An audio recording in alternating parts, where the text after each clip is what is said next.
Good evening, afternoon, ladies and gentlemen. We'll get started. The sooner we start, the sooner we'll let everyone get home.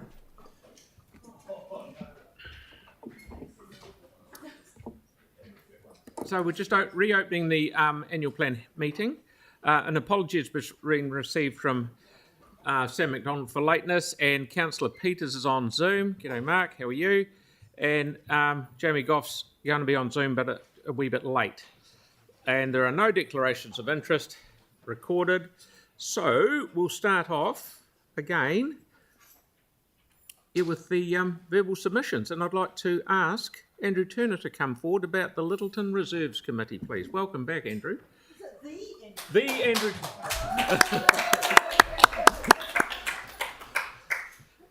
So the first thing I would say is thank you for the particularly warm welcome. You're hearing from me twice. Well, you're hearing from me in respect of the Littleton Reserves Management Committee, or the Littleton Reserves Committee, first of all, and then for the Rod Donald Banks Peninsula Trust. Now, my role with the Littleton Reserves Committee is as the appointed chair.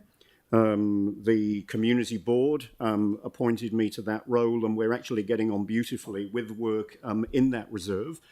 We've got a number of community volunteers who are members of that committee, who give of their time both at the committee table and in the reserve for the good of the community.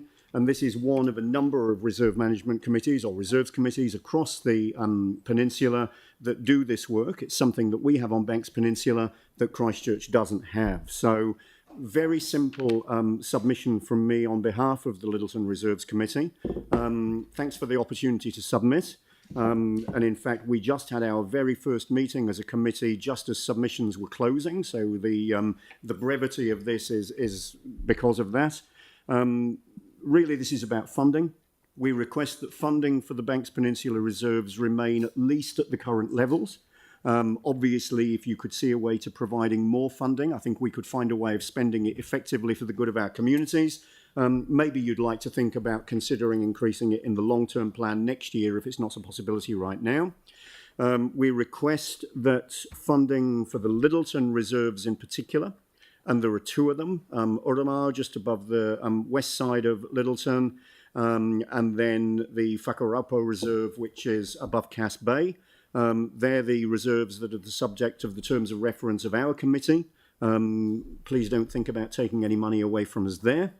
And we request that the capital funding that's currently on budget for the diagonal track at the Urama Reserve, this is a project which has been on the books for a number of years, and because of earthquakes, COVID, other reasons, hasn't been able to be delivered. We're hoping, as a result of a meeting that we're having with Paul Devlin this evening, that we'll be able to come up with a plan to spend that money by the end of June. But if we can't, we request that that funding be carried forward to next year's budget so that we can deliver this long-standing project in the next financial year with the security of that funding. And that's really all I've got to say for the Reserve Management Committee. We are pleased to have the funding that we do, and we request that you don't interfere with that in any way unless you were thinking of increasing it. Thank you. Thank you, mate. Have we got any questions for Andrew on this? And then if we don't use all the time up, Andrew, we'll just let it roll into Rod Donald. Thank you very much. Is that all right? So, Tyrone, please. Kia ora, Andrew. Good to see you. And thanks for your submission. So as far as the reserves, so there are 15 reserves across the peninsula, as I understand it, who have a network of hundreds of volunteers. So I guess your understanding would be that council gets a huge bang for buck from the reserves management network for a very small amount of funding, really. I mean, that's how I would understand it. And would you agree with that? I would absolutely agree with that. This is something that we've got on the peninsula that Christchurch doesn't have. There are a number of reserves that have got friends of or custodian groups or other support groups of one sort or another, but nothing as formal as we have on the peninsula. I do believe that the council gets bang for buck in terms of the triennial plan for the reserve that's worked up by the committee in collaboration with staff, the work that's actually done on the reserve in terms of track maintenance, in terms of planting days, And those sort of planting days and working bees involve far more volunteers than the people that are directly involved with the committee. But it's because the reserve is managed by the community that more people are willing to get involved, and those networks are a lot stronger. So I actually believe this is a model that could be well replicated, not only across Christchurch, but in other parts of the country as well. It's actually an exemplar of the ways that we get communities involved in the management of council assets. Thank you. Thank you very much. Well, you might as well just carry on with Rod Donald, please. All right, thank you. So I'll invite Paul McNoe to the table. Paul is one of our trustees of the Rod Donald Banks Peninsula Trust, and I also bring apologies this evening from our co-chairs, Richard Suggett and Jen Chwaniak. So thank you for the opportunity to submit on the 2023-24 draft annual plan. We certainly value the opportunity to provide feedback both in writing and at this meeting this evening. And the first thing I'd like to do is to acknowledge with thanks and with appreciation the funding that is in the long-term plan and is still in the long-term plan through this annual plan for biodiversity. You've got 400,000 there. The funding to Pest-Free Banks Peninsula, 65,000, and the operational and capital funding for the Rod Donald Trust as well. These are all, again, groups that are largely voluntary in nature. All of our trustees are volunteers. The Pest-Free Banks Peninsula Group, a huge amount of volunteer work there. And having the funding that you provide is so important to that work being able to be done. The only suggestion I would make in terms of funding is that I believe that could be better coordinated with funding from Environment Canterbury and possibly from other sources for similar purposes. So there's possibly a way that some of that funding could be better coordinated, but the key message is we appreciate it and we're pleased to see it continue at current levels. We would suggest that there might be an opportunity to look at increasing some of that funding in a more coordinated way as you look to the long-term plan next year. Now, Council in 2019 declared a climate and ecological emergency. Your strategic directions tell us that meeting the challenge of climate change through every means possible is one of your key goals. It therefore comes as some surprise that climate change doesn't figure to any great degree in the annual plan. There's a 350,000 environmental and climate change partnership fund, but of course, in comparison to your overall budget, that is very much a small amount. The point here is that you've got the climate resilience strategy, you've got these key strategic statements. What's required is appropriate funding to deliver real actions and outcomes in this area. Whether any of that is capable of being increased through the annual plan is a question, but certainly maybe putting some funding or resource aside in the annual plan to allow for development of greater funding opportunities for climate change, ecology, pest control through the long-term plan is something that we believe that you should consider. My next topic is ecological restoration. The Port Hills and Banks Peninsula carry huge opportunity for ecological restoration initiatives. These need to focus on planting native trees rather than, for example, pine plantations, exotic plantations. Council has a biodiversity strategy which should cover and does cover a lot of this work, and I would suggest that you need to refer to that biodiversity strategy when looking at how best to fund and partner in these ecological restoration initiatives. If Environment Canterbury were, as part of their long-term plan, to propose a targeted rate for biodiversity, supporting that would be one good position that this council could take. I was in a hearings meeting at ECAN the other day where this matter came up, and I believe there's a real possibility that there could be an opportunity for you to support the regional council in a targeted rate of that nature through the long-term plan process. We are grateful for the work done by the council on the Little River Rail Trail, particularly at the city end and the Little River end. And we would encourage that appropriate funding and resource be made available to continue quality maintenance at both the city and Little River ends of the Little River Rail Trail. We don't have cycleways on Banks Peninsula in the same way that the major cycle routes exist in the city, but certainly maintenance of Little River Rail Trail is one way that council can contribute to cycling on Banks Peninsula through that key recreational access route. My final point relates to the head-to-head walkway, which is a project that's been around for far longer than I've been around. And we've seen varying degrees of progress over the years. This came up in your draft long-term plan decision-making meeting, and we're pleased to see that the 1.9 million in the long-term plan for the walkway remains there, and we appreciate that. We're also aware of the proposal to defer some of this funding in the annual plan, but we are encouraged by the resolution that was passed at your annual plan meeting in February. 1.9 million remains in the head-to-head walkway budget across the long-term plan, and staff will work with the Rod Donald Trust and the local councillor to accelerate the delivery of the programme. Well, conversations between myself and manager of the trust, and the local councillor are very much alive and well. We have a plan to deliver this. The Rod Donald Trust has formally offered to partner in this project, subject to appropriate partnership arrangements being in place. And I'm very pleased to reiterate that offer this evening. We stand ready to partner and to play a leading role in this project so that in this triennium of council, we can make some real progress. Thank you once again for the opportunity to speak to our submission. I'm happy to take any questions. I had no idea so many words could come out of someone's mouth in 10 minutes. You've done a very good job. Now, we've only really got, I'll just do time for one question. Aaron, thanks, because we are running. Yeah, just on the head-to-head walkway, Andrew, how much has been spent so far? I'm not sure what the original budget was and how much has been spent. I know that budgets have been deferred and reduced over many years, and that was for a number of good reasons. Earthquakes certainly was one of them, because and COVID was another. The active travel levy that came in 2013 was put in there to fund the head-to-head walkway and the cycleways. Most people think it's just the cycleways, but the head-to-head walkway was put in there by the local councillor at the time. And so it will be interesting to see how much funding's gone towards that so far from that levy.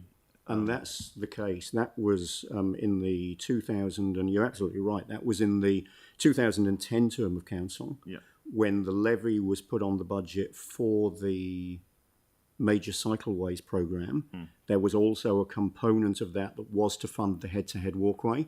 I've never been successful in seeing a reconciled budget of what's been collected under that particular rate and where it's been spent.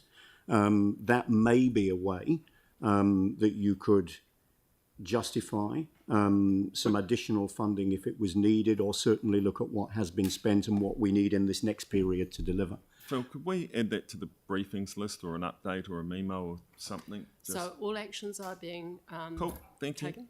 Thank you. And because it's Tyrone's area, Real quick, Phil. So just regarding the head-to-head walkway, so as I understand it, like again, there's a lot of resource, voluntary and otherwise, around Whakaraupa or Littleton Harbour, rearing to go, and however it can't be unleashed because there's kind of like a staffing resource bottleneck that is preventing that resource from being unleashed. Would that be a fair assessment in your understanding of it? It would, and I can give a couple of examples of that. We've got the team at Living Springs ready to go with a proposal to take a part of the walkway across their land there. That's already been scoped and could easily be delivered with the right resource. And we've got community members at Charteris Bay in particular who, of their own volition, have worked with local property owners and worked on public land to create access and the beginnings of a walkway there. There are people on the other side of Littleton Harbour that have got some excellent ideas that with resource from council could be brought to fruition very, very quickly. So not money, just staff time really, eh? Staff time, and money for construction in the end, but staff time and resource in the beginning. I mean, the first thing that needs to happen is that the working party that was put in place by the community board needs to meet. Then a workshop needs to be held where I believe we can identify some low-hanging fruit. We need to spend the next year working up those proposals so that in the long-term plan there's sufficient capital funding to deliver those in the next 2 years. It's brilliant. Thank you very much, Andrew. Thank you, Tyrone. Thanks for coming in. Good to see you again, bud. Indeed, likewise. Thanks for the opportunity. Thank you. Okay, next we have Creative Transitions to Sustainable Futures. Colin, please.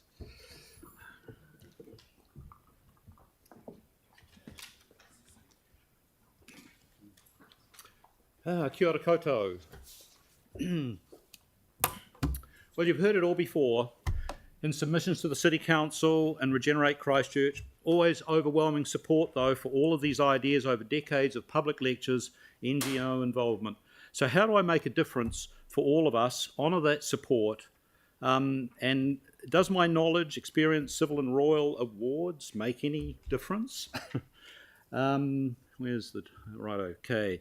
So the silent majority came out of their shell a decade ago with Share an Idea and council analysis of that. I promoted solutions to all of these concepts for decades, but sometimes wonder, is there any actual sound coming out of my mouth? Busy people want to help. They need regular inclusive forums, conversations inside the tent, not endless submissions that waste everyone's time with no known outcome. There are good positive examples, of course, of kind of joint meetings with citizens and council, and we need more of that now.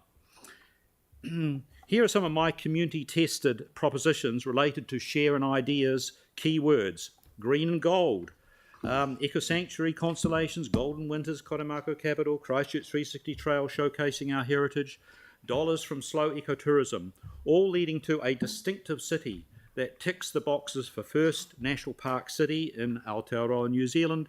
Please, can we get on and do it? Award-winning Pocket Park, a concept that was promoted by the council. I presume the planners and the landscape architects and the council know of this. Green Cathedral Square, one multi-layered history, our multi-layered history with a little bit of help from Lincoln University and some of the graphics. We sent this to Regenerate Christchurch and to city managers and reports, but not a peep. The Avon River, weaving the worlds of Te Tiriti. Our anchor project team designed this for the inner city Otakaro, then was rejected by an overseas hydrologist who didn't know that bridges, not trees, dammed the river. But there was no correction because there was no ecologist in the room. Another lost opportunity. People and walkways, dancing, fusion concerts in the park, sculpture and art, Christchurch 360 trail pilgrimage. People say it's better than the El Camino and Great Walks. It reinforces my sense of place in Tauranga Waiwai. It's a whole thing I didn't know we had. Participants have written songs, made videos and plaques and T-shirts. I've never worn this open jacket before. There's the T-shirt, by the way. Slightly embarrassing. Anyway, we also need to provide leadership in checking the asteroids and co-designing creative transitions to sustainable futures to be precautionary and innovative. Again, the people, diversity and aroha. We can never be complacent. Imagine an elevated plain table pointing to and embracing our natural, cultural and spiritual diversity, all standing together. So what am I seeking? I'm seeking your support and working together to engage the citizens of Ototahi and build the energy around these initiatives. You have advisory groups for budgeting and marketing and other things, but you need also for quadruple bottom line, the ecological input. We tried this with a biodiversity advisory group, but it got smashed down. We need to do this through citizen assemblies and think tanks, open to anyone and all. The time is now. There's no time to waste. And I want to thank Phil and Clive Appleton and Tony Moore and Shelley Washington and John Skilton for the Travers Partnership for the great models that have already been established for this kind of citizen assembly. But we now want you to go further and work with you, Tony Moore, etc., iwi, and best brains in the social enterprise from my extensive all-age university and Crown Research networks and build on these initiatives. I'm asking for a nod from you to engage with key staff to capture this latent hope and enthusiasm, to make our place something else, something other than the Uncle Barry image, the boring flat city and people, with conversations inside the tent that promises awesome, affirming, inclusive, future-proofed outcomes at no real extra cost. We can do this. Not just being patted on the head and see you next year until you drop dead. Seem to sort of experience that a little bit. Not dropping dead yet, hopefully. Many things for citizens to support council and iwi, and building a case for a fairer treatment of the Super South. We need to take our cause to central government, bring together the councils and iwi from throughout Te Waiponamu. We have the brand. We have Sky Song City. I hope you saw the inspiring Northwest Arch yesterday. Let's go out, inspire, celebrate, lead, and be a model to Aotearoa, indeed the world. With more people coming to University of Canterbury now, we need to really go for it. We can really build on this, and I think we need to be an attractive place for people to come to. Thank you. Kia ora. Thank you very much, Colin. That was very good. Thanks for coming in. Very pictorial. A little frustration. No, but, it's good. It's good. Thank you. So we've run out of time for questions. I'm sorry. Really? Yes, How long did I take? 25 minutes. No. No. It's a couple of minutes over, but that's all right. Thanks. Well, Thanks I for hope I coming. can get that nod. I want to kind of really build on that, those partnerships, and I believe I've got some skills and knowledge and networks to help do that. I want to support the city. I'm passionate about our place and it being better than it is. Kia ora. Thanks for coming in. Thank you. Okay, next we have the Big Street Bikers. Cleve here, please. Welcome. Kia ora koutou, ko Cleve Cameranaho and Andrew Charlesworth. We're Big Street Bikers, and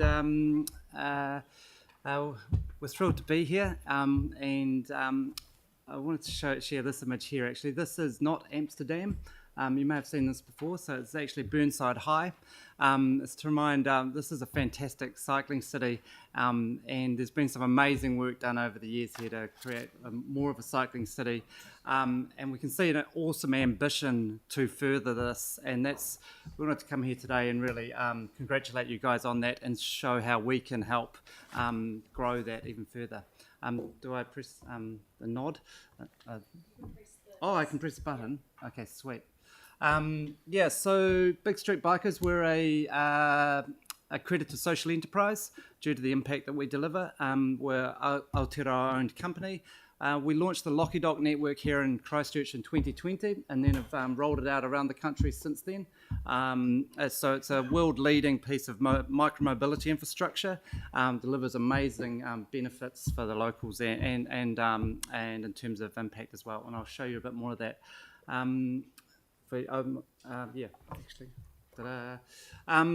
The great thing, so since then we've been able to do some really good research working with Shamabel Jakob and Sense Partners and showing the impact of this. We know the 10 Locky Docks we've put in deliver approximately $32 million in net social benefit over a 10-year term. We know they reduce vehicle kilometres travelled by 250,000 kilometres a year, so that's car trips off the road, that's petrol savings, that's money in people's back pockets and so on, which is really relevant right now at the cost of living crisis. We know it enables more people to ride more often is what we've found from that research. And so we're planning to do another 20 Locky Docks in the city. We've got the funding for it and would love to work with the council to design a network in public space to deliver this as a free public amenity. The nature of the system here, you can see there's the advertising that helps fund this on the digital screen, but there's a clear kaupapa around that. We have no fossil fuel advertising on there, and so this is a world-leading and a New Zealand-leading thing. And it really encourages regenerative activities in the city. Another key part of the Locky Docks is providing wayfinding. So we developed this with local, with the council, the team here, and with Waka Kotahi, and showing the safe streets, helping in the 30k zones as well, showing where it's safe to ride, encouraging more people to ride more often. So we want to add this as we expand the network across the city. Cool thing with the Lockie Docs is there's really clear data. This graph here, you can see the dips are in COVID times, and you can see when people aren't out and about. But what's important here, that moves upwards to the right, and that's the return users. So we're seeing a really sticky user behaviour that's there. Sort of hiding up over the other side there is, in comparison, Talon, where the docks are manufactured, are population similar size to Christchurch, with 100 Lockie Docks, and so that's reducing like 60,000 car trips a month. So that has a significant impact on the streets. Means more kids can ride to school safely. So yeah, so this is what we would love to work on and deliver this year. So we have our partners. A partnership with Wakatahi and Mercury means that we're funded to do this. We have their support, and we're asking to work with the council to design the network and to basically it's just provide the space really to put this in. So in terms of just a snapshot view of benefits here, and I realise we've only got like 50 seconds. Hold on, is this? And then we get questions? Yeah, it's all good. That's it. Okay. You can read this in your documents. It's an opportunity for us to pay rent as well on the space. So I realise, we're using public space so we can pay the rent for that, but delivering a whole lot of amazing benefits to the city. And I'll say, so expanding the network from these new spaces to more spaces. So creating destinations so more people can ride more often. So yeah, essentially for us, looking how we can expand this network. We really encourage low traffic neighbourhoods. We think that's a breakthrough for mode shift, and really encourage the the completion of the major cycle routes, and the wheels to wings work is amazing. Also sort of encourage any support for the e-bike subsidy scheme. We know that replaces car trips, so the more people who ride e-bikes, it swaps out car trips. So there we go. Thank you. Perfect timing. Thank you very much. Well Chair. received. Thank you. Good on you. Okay. Has that been picked up as an action? Yes, has that been picked up as an action? Because there's no cost. There's no cost to council for that. Yes. So No, that's right. Yeah, good photo. Lovely photo. noted. Thank you. Noted. Okay, so now we have Bethany and Jackie from the Sticks Living Laboratory Trust. Please. Nope. Kia ora. My name is there you go. Bethany. On I'm Zoom. the Conservation Project Coordinator at the Trust, and I'm joined by Jackie Howard, who is our Community Coordinator. So the Trust, we're a local river care group. We're a volunteer-led organisation, and I'd like to thank our environmental advocacy volunteers for preparing our submission. So the Puharakiki Nui catchment, it's over 7,000 hectares, and the Awa itself is one of the three main Christchurch rivers in Ōtautahi. It's 24.8 kilometres in length, with the headwaters starting out by Nunwit Park and it then emptying out into Brooklands Lagoon. Unfortunately, we're often the forgotten river of Ōtautahi, and many residents aren't aware of the Sticks environs, the hidden gems in the catchment, and recreational opportunities in the area. So we're trying to raise the profile of the Puharakiki Nui. So we were born out of the Sticks Vision 2000 to 2040. So that was over 20 years ago, and as part of that vision, it specified 5 key elements, and one of the one that we were born out of was to create a living laboratory for learning and research in the catchment. So we support the other Christchurch City Council 4 visions, but our primary function is for learning and research. So we undertake quite a few different activities, including weed control, pest control, environmental advocacy, environmental education, and research projects. We like to try and do quite a few different innovative research projects to ensure that we're keeping our knowledge up to date and that we can do the best to protect the Puhara-Kikinui environs. And we also undertake a significant amount of forest and riparian planting. So we're planting just under 40,000 trees this season. And we couldn't do this work without our fantastic MOU partners. And we also undertake a wide range of volunteer activities. And many of these initiatives have been going on for 13 years, and some of our newer programs that we've just started up, such as our field volunteer program. So I'm just going to pass over to Jackie, who's going to discuss the details of our submission.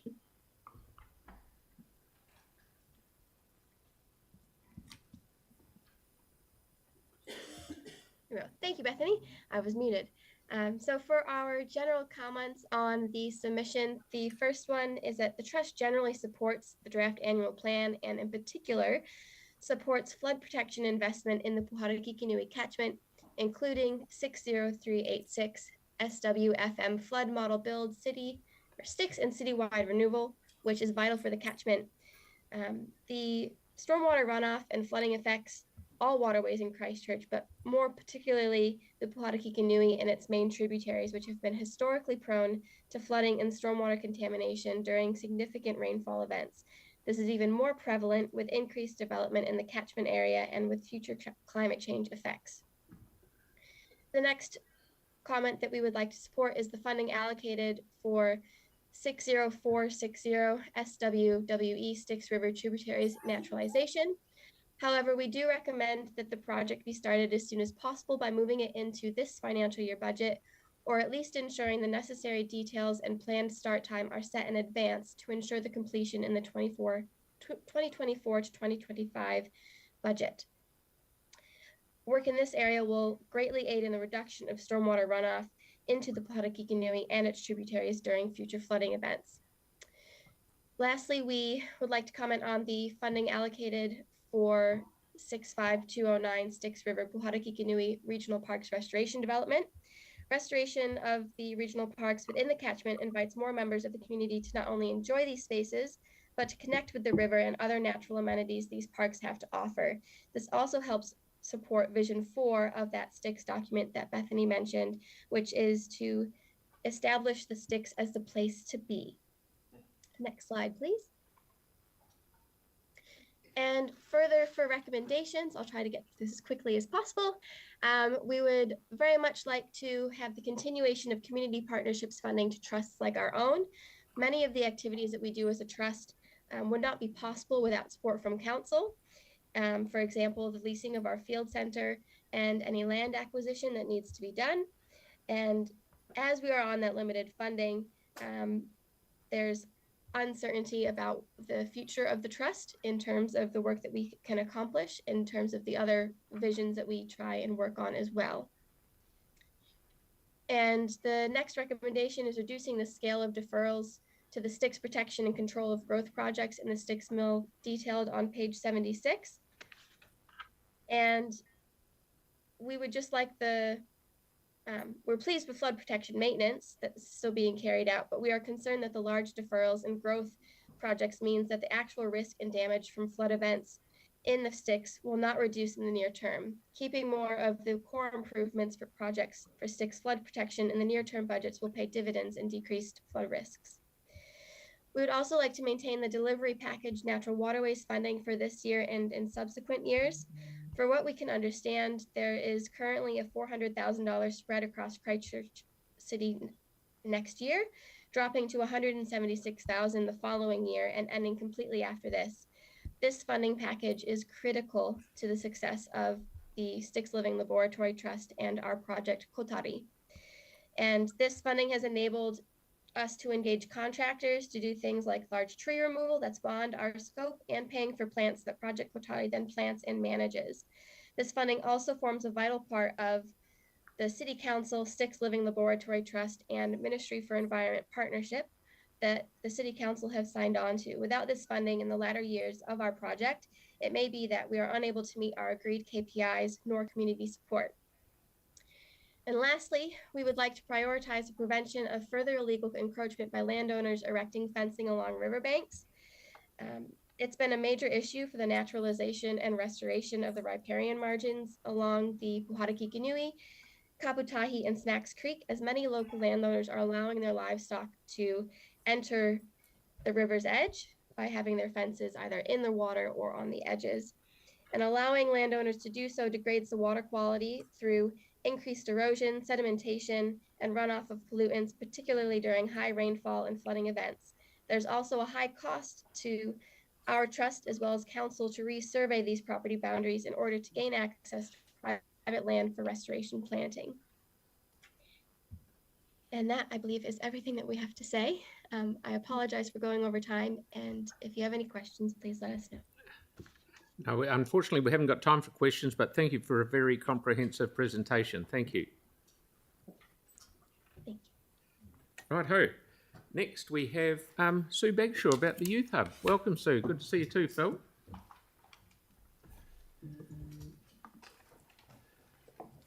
Kia ora koutou. Ko Sue Bagshaw tuku ingoa. My partner in crime, Phil. Thank you for the opportunity to make a submission orally. I'm not going to put pictures on because I'm aware of the time constraints. I'm going to be straight up and I'm going to say what we'd really like is a big contribution to the young people of our city. We believe that there's not much in the plan for young people, especially. There are lots in the plan for young people to enjoy, but sometimes people who've had a rough start in life don't know where to go. And what we're trying to create is a one-stop shop on steroids so that people know, young people can know where to go for the help that they need. So, but what we really want in terms of the contribution of the council is to actually be able to say the fun stuff. Because I think sometimes it gets very wearing to always go asking for help. And what we'd like to do is create something where young people can come to actually meet others. Do you know what? Loneliness is most common in young people.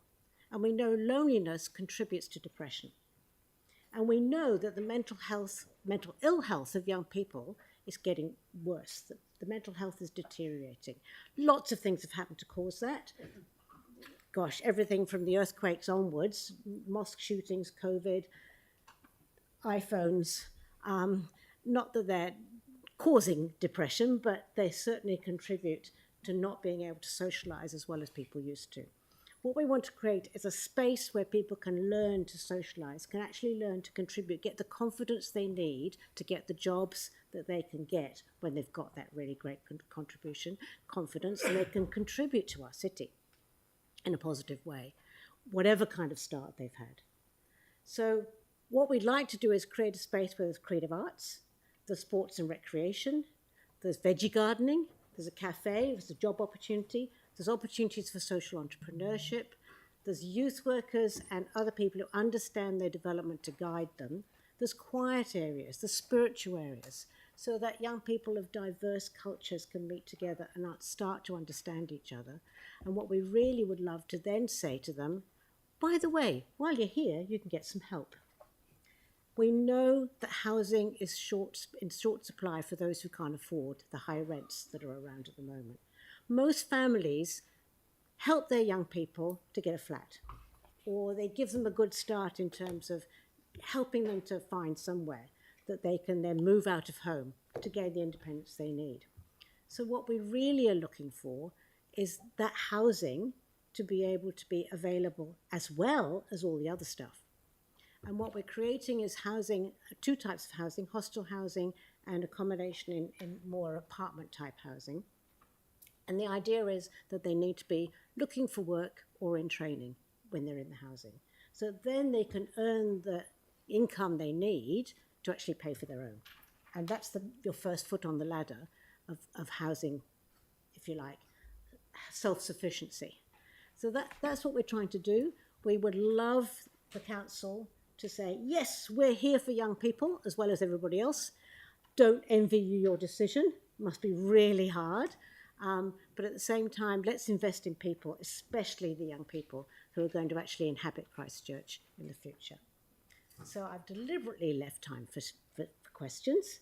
because I'm really interested in what you're going to ask me. Okay. Sarah? Thanks so much for that. I was just wondering, when it came to the sort of garden and cafe space and the opportunity for young people to have experience in both of those, have you talked to Otakaro Orchard, because they're really close in doing exactly the same kind of thing? Yeah, we've talked to Otakaro and Cultivate, which is a similar organisation, and they're going to help us run the veggie gardens on the roof. Oh, great. And so we're working together. Yeah. Okay, thanks. Yanni? Thank you. Just two quick questions from me. And first off, thank you for the work that you're doing. Have you been consulted and engaged on the development of the Greater Christchurch Social and Affordable Housing Plan? Not really. We've been working with government in terms of especially the youth homelessness budget, and the first phase for the hostel housing and the services is actually funded already by the shovel ready money from the earthquake fund. And so now we're trying to make sure that we have all the other bits around it to make it a really good place to be for young people. Right. Okay. So we might like to ask if we can try and incorporate that would be great. What you're doing around some targets around youth housing. And then the second question is, you've made a request for $2 million. If that was staged over, say, like 3 or 4 years through maybe a grant from the Capital Endowment Fund on an annual basis, would that work, or do you need the money kind of upfront in 1 year? We're trying to make it upfront, because what we don't want to do is pass on debt, because we want any of the money that will come into us through rents of organisations using it, young people using it. We want that to go into people, staff, rather than going into CapEx. So we want the rent to be OpEx, so we want to fund CapEx in its entirety. Before we start building, we don't want to get into debt. Going straight ahead with... I guess it was more the timing of the grant in terms of the stage 2. The first part will be fine in terms of design fees for that second cost, but we would, and it could perhaps go over 2 years, but we'd really like to be able to guarantee that we have the total amount that we need before we start, in terms of pledges or Okay. Yeah. Thank you. Tyler? Kia ora. Your names ring positively through our city, and it's a real honour being in front of you today. I just wanted to just ask 2 questions. One is, your site's supposed to be on Salisbury Street, is that correct? That's right, 109, in between Durham and Colombo. And what's currently confirmed, and what really needs to be currently confirmed is stage 1, which is the hostel housing and the services. And what we're looking for is apartment housing, the cost of that, and then the cost of the creative arts and entrepreneurship in the cafe and all those other bits. I see. That's phenomenal. Thank you. I'll give you this. Love to catch up. Thank you very much. Thank you for coming in. Thank you for the opportunity. Wonderful to see you again. Okie doke. So, Isaac Theatre Royal, Greg, please.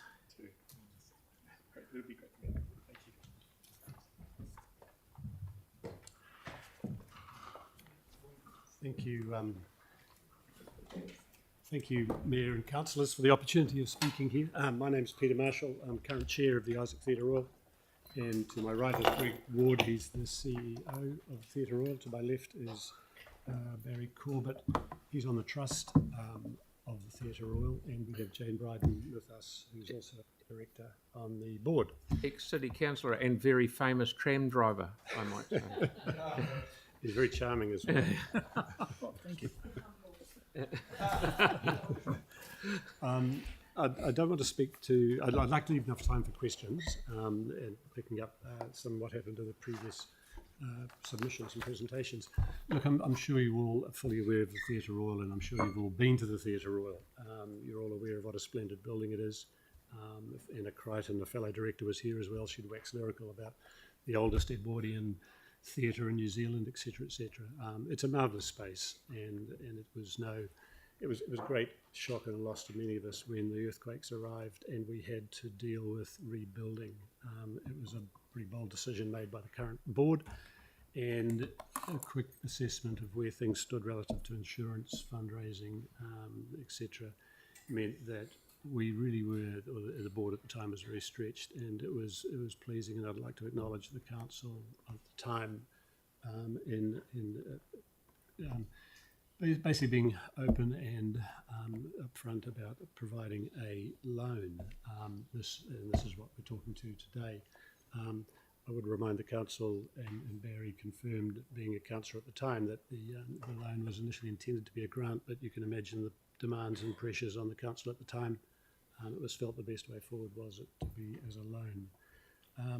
The theatre, and once again, possibly don't need to remind you all, but the importance of the theatre shouldn't be underestimated. It's pretty pivotal and central to the performing arts precinct. It always has been, always will be. It's marvellous that the precinct is being formed. The Court Theatre arriving shortly. We've got the piano there, the town hall close by. It's going to be a pretty impressive centre of gravity, we believe. And so the sustainability of the theatre then becomes paramount. We've looked at it broadly, and it's clear that the engagement with a theatre, and it's not just a theatre per se. You can see, yes, we attract shows, we attract patrons, we deal with promoters, we engage with the local immediate environments that we are in. But there's broader aspects of community engagement. I think of development of the local talent that we've got here in Christchurch and beyond. It really, and I think it's more than Christchurch. It's a Canterbury institution, really. Like many other institutions, we were badly affected by COVID. As you're fully aware, with all venues such as this, you're incredibly affected by what happened over the last 2 years. And Greg will attest that we're coming out of that at the moment, albeit slowly. We're seeing the shows are just taking a little bit longer to put in place.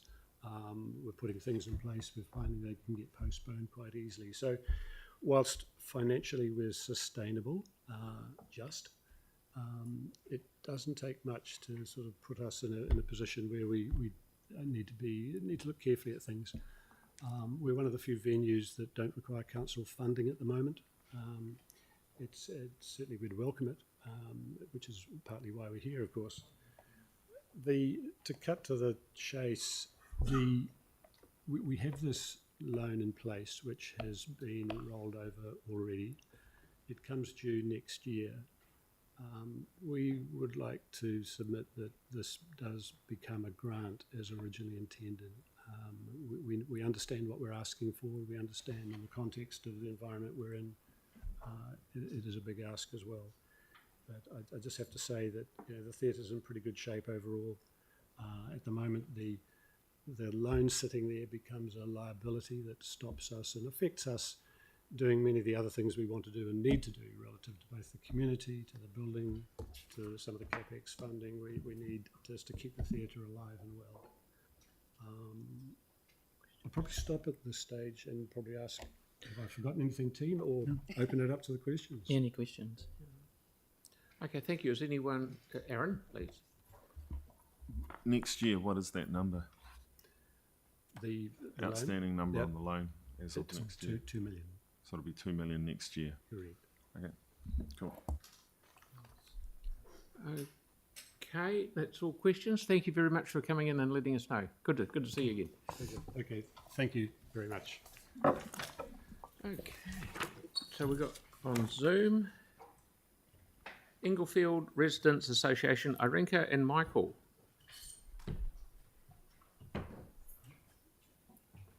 Yep, I can see you both. Far away. Okay, okay, maybe we'll put up the first picture with the chairs. That's it. So, yes, good afternoon. I'm Irinka Britnell, and this is Michael Britnell. I'm the chair of the Inglefield Residents Association. Our passion is heritage, as we have emphasised over and over again to the council. More money needs to be put into saving and promoting heritage, sacred spaces, like where the chairs are there on the corner of Kilmore Street and Manchester Street. And our Kiwi lifestyle, rather than grand schemes and utopian dreams. Barely anybody uses the cycleways. They built it and they did not come. And we're worried about this wastage of money.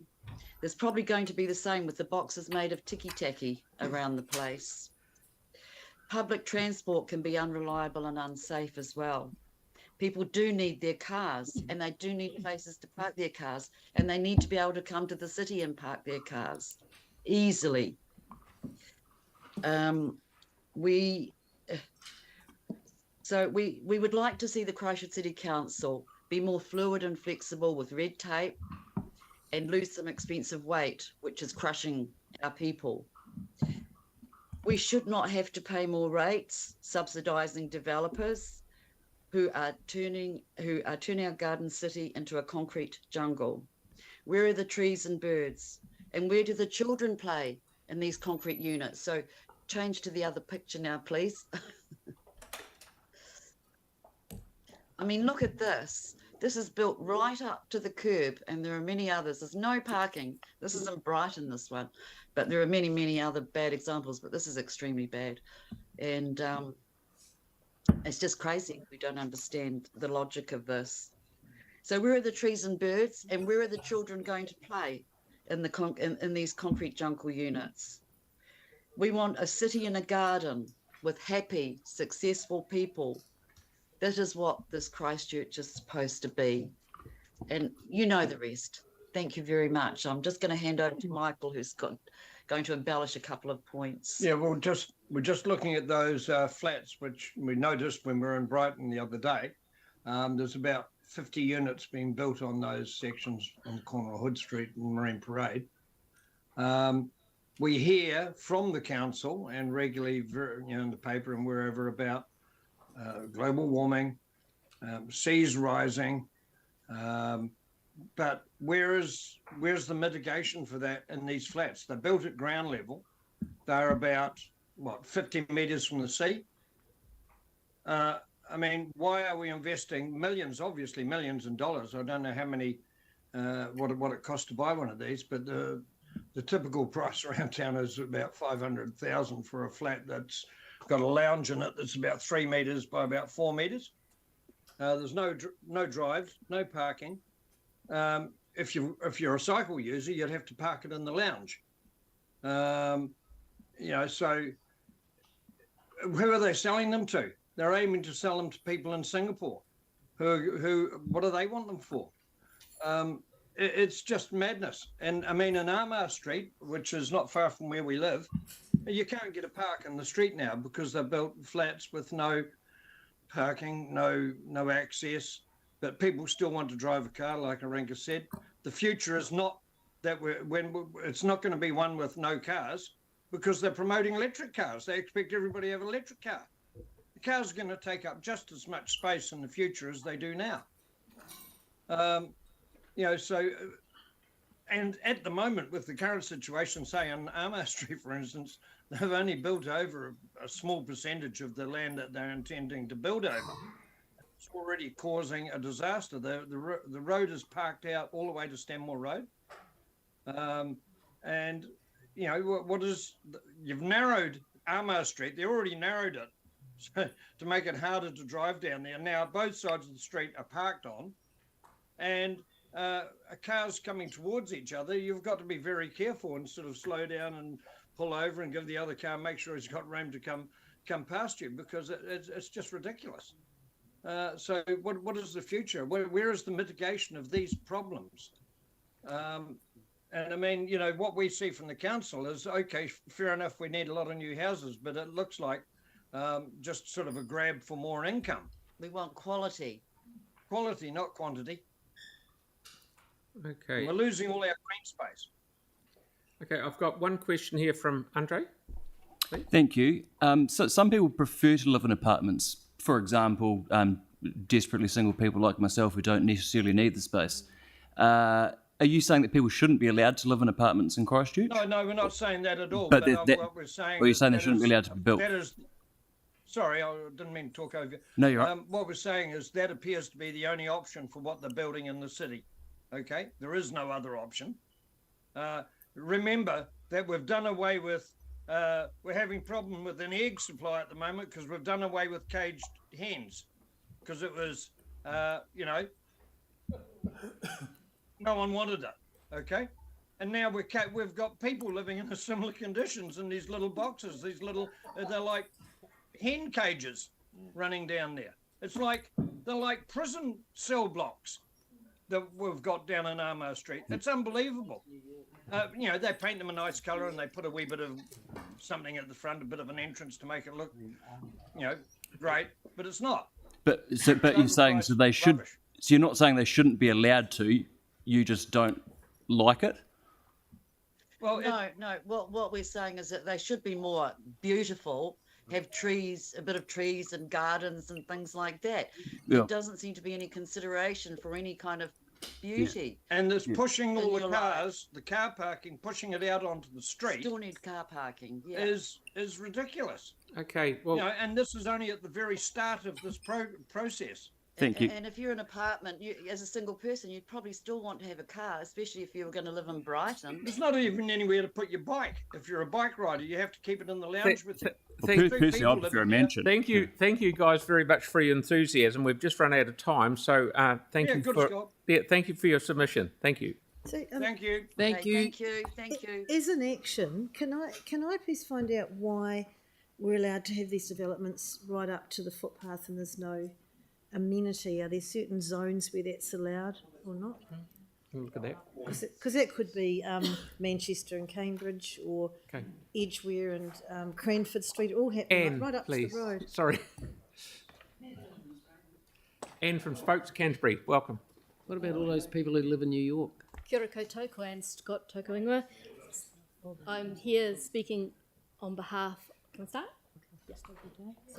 Sorry. I'm here speaking on behalf of Spokes Canterbury. I'm going to zoom through this presentation because I really would like to have some discussion. So I have put in the vision for Christchurch and how cycling sort of fits into it, but I'm not going to go into it because it takes too long. But what I will say is that cycling can be practical, it can be fun, it can be healthy, both mentally and physically, but only if people feel that they're safe. So I'd just like to say that reducing speed is one of the key ways that you can make cycling safe within the city. There will never be a cycleway, a separated cycleway on every street in the city. When the speed is reduced, things happen. We are doing things right. I was interested about the last speaker because actually we've built cycleways and we have come. There were about 10,000 cyclists' journeys across the Antigua Street Bridge, so I'm not quite sure why he didn't see any. But anyway, so we are doing, we're continuing to deliver the cycleways. We're enhancing the cycling in the centre city, which is great, helped by slow speeds. And we've done things like the Hagley Park path widening, which is absolutely great. And there are a whole lot of other things that are sort of happening in the space. What we need, though, is we need joined up destinations. So we have a lot of resources that go a certain place and then don't go others. So there's a picture there of Northcote Road. This is the 700 metres between the QET Drive cycleway and the Northern Arterial. And there's 5 schools in this area, and there are a lot of school children using this at 9, before 9 and around about 3 p.m, and it's just unsafe. Safer speeds, particularly around schools. We need maintenance of the paths and cycleways. Our cycleways are, they're starting to be used a lot, and so there is more maintenance that's actually required on them. And we need increased capacity to deliver infrastructure from the council. I think the SURF funding highlighted that we have a limit in capacity, and it's really sad to turn down money from the government because we don't have the resources. And resources take time to put into place. Training up people who have this kind of expertise when every other council in New Zealand wants them for the same reason, we need to think about that really carefully. There are gaps. You can see in the cycleways things that there are major gaps in the northeast and northwest of the network. The wheels to wings is really important because it fills an important gap in the northwest. Some infrastructures also reduce reaching capacity. The Hospital Bridge, for instance, and the Deans Avenue crossing, it's getting to the point where at busy times it's really hard to get across. And we need to start thinking about planning for the next decade, because the cycleways have actually taken sort of 13 years to put into place. We're not quite there yet. But it takes about 5 years from the beginning of the thought to the start of the planning of any cycleway. And so now's the time to think about, actually, what do we want to do next? So I've zoomed through this so fast because I realise the time goes really quickly, but I'd like to answer any questions that people would have. Okie Yanni, please. I mean, in your submission, and thank you for your submission, you talk about enhancing cycling in the city centre, but then you've also given us examples where in the suburbs we've got really inadequate cycling infrastructure. So are you able to give us a sense of your view about whether we're spending too much in the central city at the expense of the suburbs, or whether you would like us to reprioritise? Because you also mentioned the surf funding as well, which, you know, is a classic example where, anyway, I'd be interested in your thoughts on how we prioritise the local schools, the local stuff in the communities versus the huge amount of money that's been spent in the central city. I think a bit of both. I think the central city is becoming really successful in terms of what we're doing in that space. I think there are opportunity things like the tikaha, for instance. I mean, that's getting that right before we actually open the stadium will have a really huge benefit to the city.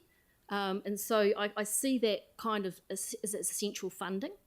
I think also, but I also acknowledge that there are gaps in our networks in various places, and you know, like the Linwood and the New Brighton and areas like that. We've got to make sure that there's a balance between what we're spending in the centre city and what we're spending in other places.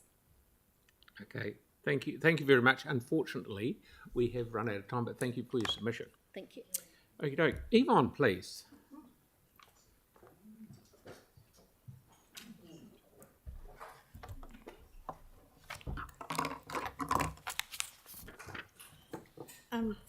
Thank you for the opportunity to speak to my submission today. Residents have expressed the view that CCC have not been listening to their views, and I was wasting my time. That's why I'm here. One of the reasons. Also, first of all, can I just inform you that a lot of people didn't make submissions to this plan because when they went to the library to get it, it's not got Christchurch City Council draft plan on it. It's got here email, and I had people looking at me as though I was thick when I showed them, no, this is the plan. But it's because we've got no Christchurch City Council name. We need a dual name. So what I'm saying is, please consider for the future that both names be on documents, like the library you'd asked. I totally support and congratulate the Mayor and councillors on delaying construction of the Wheels to Wings cycleway. The community have huge concerns that safety issues have not been addressed, along with the current traffic and cycle counts. These counts are so important because since the completion of the roundabout at Harewood Road, Johns Road, residents like myself have seen huge increase in traffic travelling to and from the airport and south. Also an increase of vehicles using Woolridge and Stanley Road. They're the last two roads that come between Wairaki Road and Harewood Road. That at various times of the day is chocker, bumper to bumper. People trying to come out onto Harewood Road to go to the airport or to any of those places like Hornby, Wigram, that way. It's a shame that Wairaki Road has been closed, but I do understand that and appreciate that. But somewhere along the way, that might have been a better route for a cycleway to the airport with a direct under. It's unfortunately, a lot of people don't know that that underground cycleway is there by Ray Ward. Residents have also seen an increase in tradies vehicles with trailers and trucks of all sizes visiting Bunnings at one end of Harewood Road and Mitre 10 at the other, Langdon Lake and other developments happening in local streets. And on my way here tonight, I was held up because the fire brigade were trying to get through Harewood Road with bumper-to-bumper traffic. And during the day, sometimes for the last 2 months, I've been having it blocked from my place, I can't get out of my place, and I'm 124 Harewood Road for traffic wanting to go to town. And I don't know why that. I've never seen that. I've noticed in several Christchurch streets which have been narrowed, many vehicles are crossing the white centre line, and one of the ones that really I feel frightened to travel in, believe it or not, is outside the Crusaders grounds in Rutland Street. Believe it or not, crossing the white centre line is illegal, and a cost of a fatal crash in our city is $5.4 million. And one of the crash constables, sergeants or other at Police College, has also advised me that our crashes with cyclists, believe it or not, have happened, and they wouldn't have happened. The roads, it's not the cycleway there or the roads, it's been error. Turning, crossing the roads, and I see that quite regularly. No helmets on. I'm a very positive person that would love to see helmets. Local residents felt that there has not been good consultation by the local community boards, nor have they been listened to, yet the Local Government Act is very clear about this consultation.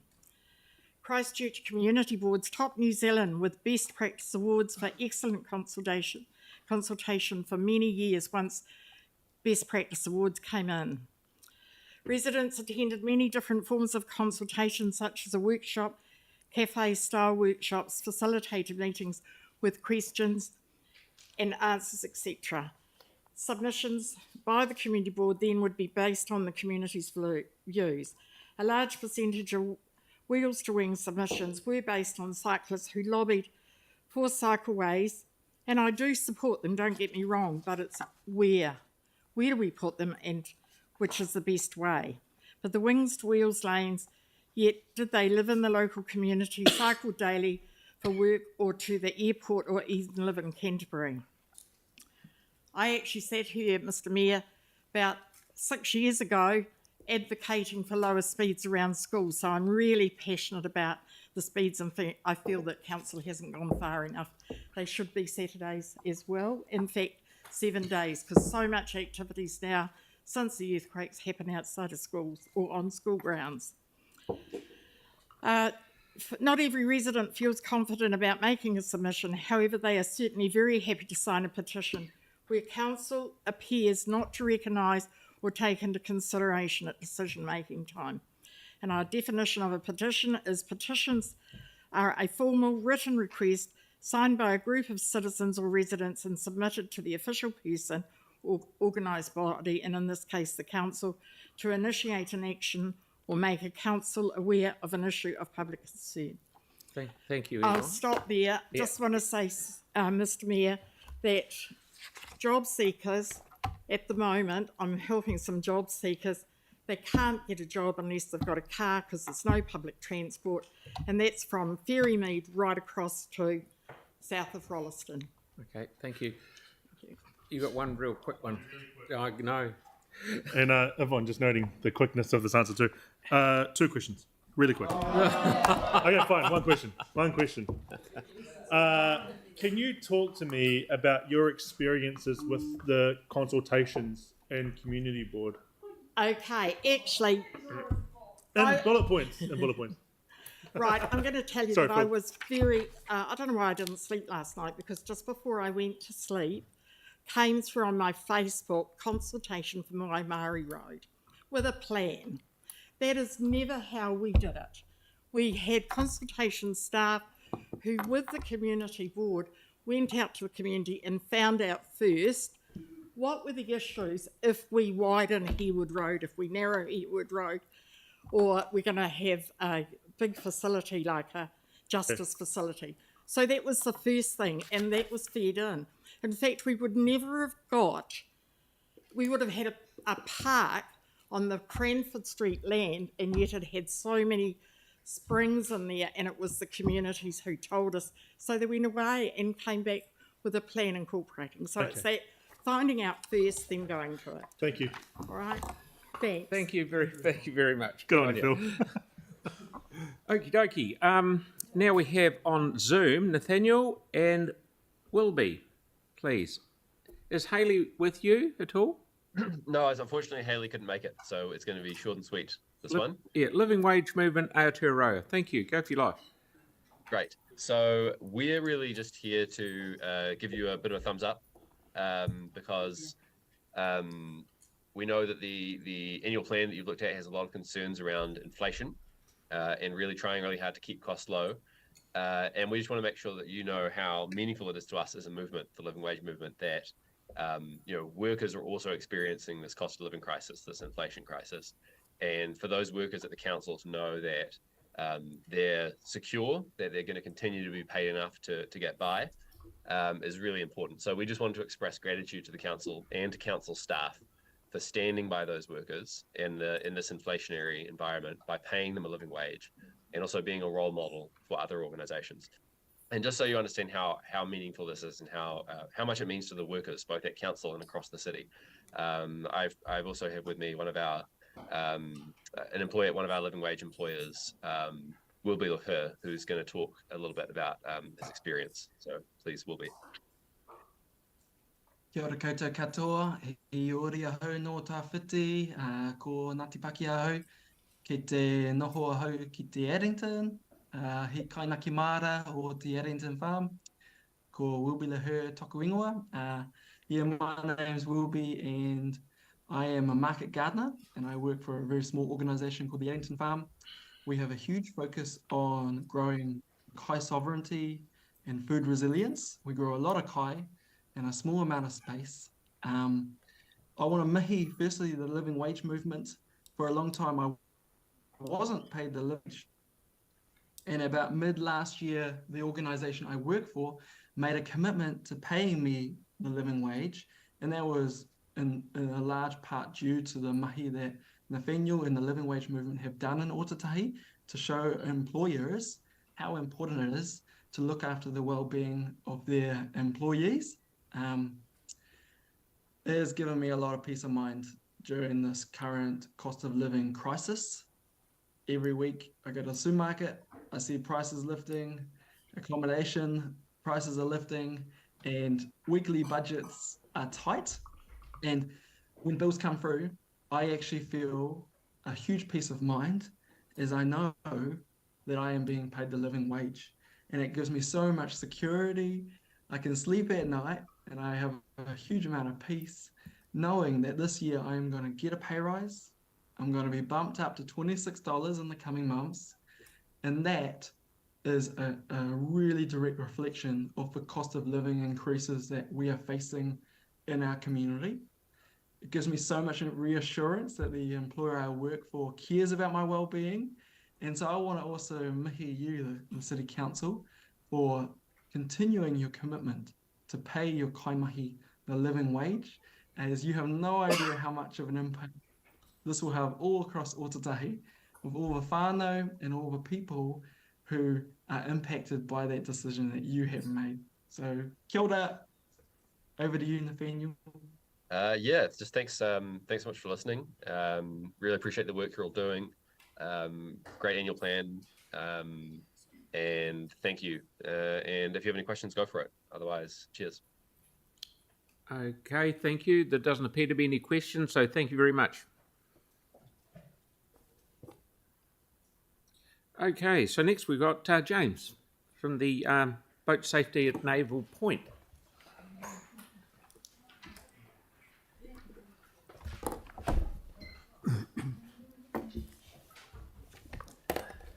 Mr Mayor Phil, Deputy Mayor Pauline, all the people that have been supporting us over a long time, and our Littleton Councillor, thank you very much for being here. And we appreciate the work they've done to help us on the way along. Now, we're going through this thing, looking at 1993 is the first plan that was done, and there's been very, very little progress since. And now we're looking at the next one here, which has got stage one, which is a work proposal, repair and reinstate the existing Naval Point breakwater spur, which will help the new infrastructure because we get waves in there 4 to 5 days a week from easterly, northeasterly, and a bit of southerly. We've now got the survey we did to show that we get good representation from our community, 5,025 people from ratepayers around Christchurch that gave us 100% support and we had nobody opposed to making safety improvements around the ramp. We've now got the Christine Bow, March 18, $10 million we applied for, and the support we've had from Christine Bow has been outstanding, and we actually got $10.6 million. The Paula Smith project, which is the 357 project, which was getting us off the ground, and so that's been very effective. Then the consent, we'd like to see a variation of this consent. I'm not sure the staff agree with that, because when we did the port recovery plan, we were advised then that if it hadn't been for that, the 20 faction groups that wanted to oppose the port recovery plan, that would have been probably 10 years trying to get through that. And you can see the consents on all the stuff here for that, and it's also got for repairing and renovating the breakwater. It's all covered by the consent. But to get a new consent would be just like a nightmare. We've got the costings that were done in 27th the 1st, 21, and that will be a bit out of date now because there's a few cost increases for trucks and fuel and stuff. But and that is the rock that's been used for the port company, and they did all the work and research on what rock was going to stand the sort of environment there, and they found the View Hill rock was the only stuff that was satisfactory to use. So we've got that, being able to piggyback on that. And that's why we approached the company here, which was RJ Civil at the time, and they actually mine it from that quarry they've got there. And we actually had a whole stockpile of it handy, but that's now been used.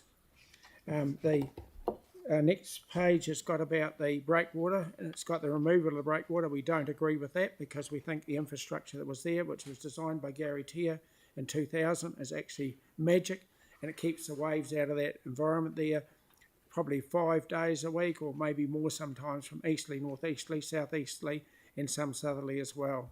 And it's a no-brainer to take it out when it's already established. Then we've got the lovely design done by Jocelyn Maloney, designer, and that was in 2010, the year before the earthquakes. And you can see it there. It's actually a really good spare breakwater, and it actually stops it, and it will protect the new infrastructure, which we've got real concerns about it staying there under the existing setup. We've now got the picture of our proposal, which was to build up the spur breakwater and then put some sort of structure on that. But if we can get the first bit done, that'll give us some protection, and then perhaps at the next stage, when the council allows some funding, look at that. We've now got the two pictures after the earthquake, which show the spur breakwater with all the earthquakes, which is not surprising, sunk down, so at about half tide when this photo's taken, there's quite a few waves come in and sort of make that area quite rough. I'm handing over to Eden now, and he's going to talk to you about the... Well, I'd just like to make a comment really on the timeline. In 2018, when the 10 million was approved by the City Council, and it reads, approves a 10 million long-term plan for the development of Naval Point. Community consultation begins, which reveals the overwhelming response to the questions of the priority of work is the provision of wave protection, of which there's nothing been done as yet, and there's been some pontoons put in there, which are very vulnerable because there's no protection, and there hasn't been any allowance for boat safety, which we began this crusade in 2012. So the Sail GP took priority. There's been fantastic work done there, but nothing for boat safety or on water boating safety. Yeah. Do you want to read a little bit through those last two pages? No, I don't have questions. Okay. Thank you. It's only one. Yeah, on our page 13, that list of budget, it does seem that through the through the Sail GP, a lot of that work has been done. So it's really now just to the breakwater, isn't it? Yeah, well, the paint, it looks like a coat of paint on a car, what they've done there. It looks great, and it's fantastic, and it's taken a long time, and there's no potholes. But as far as safety of boats launching and retrieving, the infrastructure we've got there now is great for motorboats. They can come in there, drop their crews off when they open it up and let people use it, go and get their cars and trailers and come back, and it's really good. No good for yachts because you need a pontoon near the ramp where you can wind your keel up and then go straight on the trailer. But even on a day like this, a motorboat or whatever, it'd be pretty interesting to try and get in, wouldn't it? Oh, really difficult. And we've seen a boat go straight over the back of the car and halfway over the roof. You know, it can be extremely dangerous. That's only about 400. Yeah. Wait till it's about 800 and see. Yeah. And on the last sheet, you'll see we've got this here, which is the new infrastructure. We think it's great. but it's actually built for 300 millimetre waves in the inner harbour of Auckland, and it's not built for the site where it is now, and we're not criticising it. It's great to have it. But I'll tell you what, there's going to be some real egg on the face of all the councillors here if this is not here when they come back in 2 years' time. The piles have been put in by the City Council. Great, good job. 24 metre piles, but the actual pontoon with the whalers along the side of it here are not built for that. They're built for 300 waves, and the council boasts itself on how we have an average of 200 millimetre waves, but we also have 400, and we have 600, and we have 800. Yep, so and that's what we're worried about. Yep. Thank you. Tyrone, do you want to have? Did you have a question? Yeah, I do. Like, so I mean, because I know that this has been going on for like literally decades, and you guys have put in a huge amount of work. What is it that you need out of what can we do for you? I mean, you've got so much detail. 5 minutes is not really a very long time. What do you need from council and councillors to move forward? I would like to see a meeting with the workshop meeting with the councillors, the mayor, and have a look at all the infrastructure and information we've got from very good engineers around New Zealand, and see moving forward how we can make all that work. Because I don't think the council staff here, none of them are boaties, none of them really understand a lot of this infrastructure. And if you look at the back of this handout sheet, you'll see the Marina 2000. The council boasted itself on saving $5,000 on a tender, and we end up with nothing but polystyrene and rubbish in there. And you'll see the wave there. If we can build that up this year, that'd be a start, because it would help to keep the waves down on the ramp here, and it would also help to keep the new infrastructure safer, because it would be wearing every day and it just gets worn out rattling. Thank you, James. We're well out of time, so thank you very much for coming in and making your point. Very much appreciated. Thanks. Thank you. Very much, Mr. Mayor. Good on you. We wouldn't build a road on the sandhills, so we appreciate your passion. Okay, Pest-Free Banks Peninsula. David, please.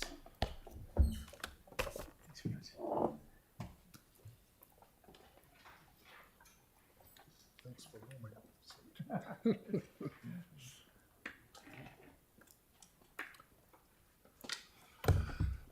Tēnā koutou katoa, Mr. Mayor and councillors. It's great to be back in this hallowed forum to give a bit of a report card on Pest-Free Banks Peninsula.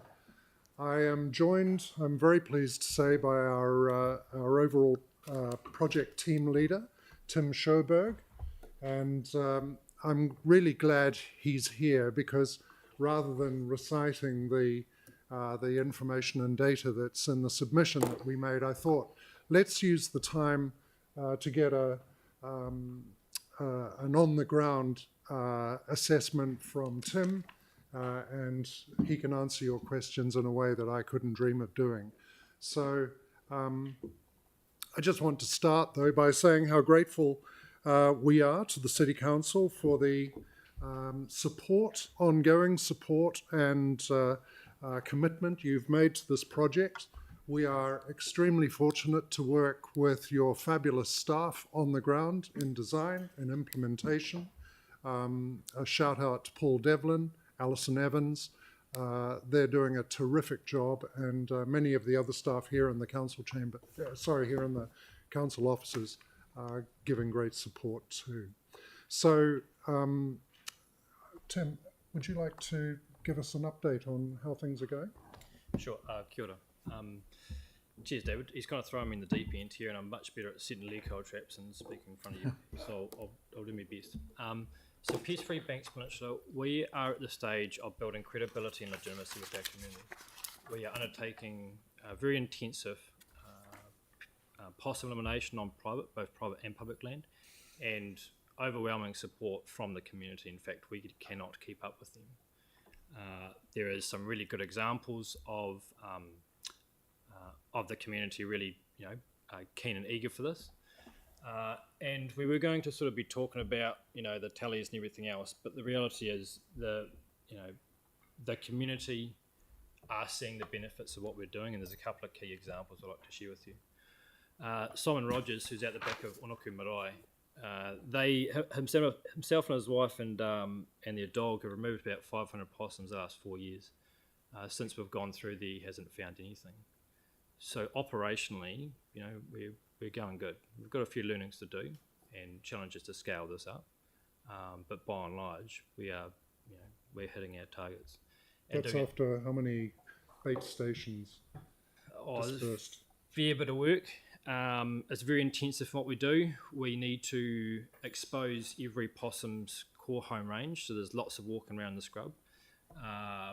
The effort required is substantial.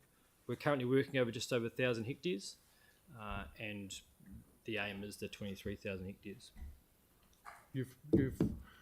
Tim's being modest. They've laid out something like just under 1,000 bait stations, having cut access tracks through some of the most horrible gorse and rural land you can imagine.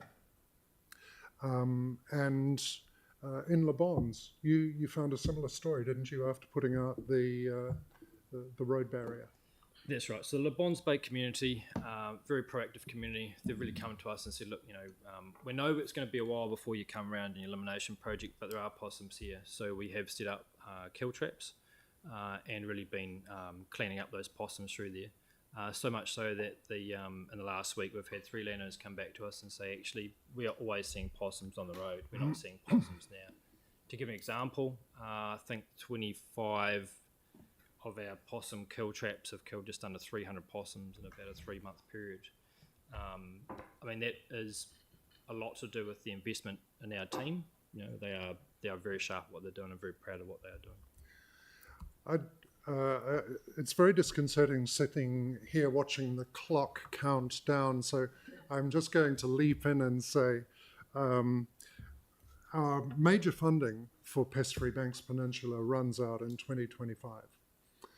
In addition to the very solid biodiversity gains that this extraordinary project has been making, we've also, as Tim has alluded to, created and generated ongoing and growing social expectation.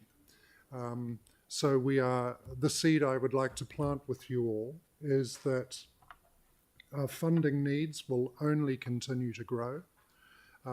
We hope that you will continue to be an active funder of this project, and that I have a suggestion that over a multiple year funding, please consider index linking the funding, because inflation has been eating away at our ability to spend money as effectively as we would wish.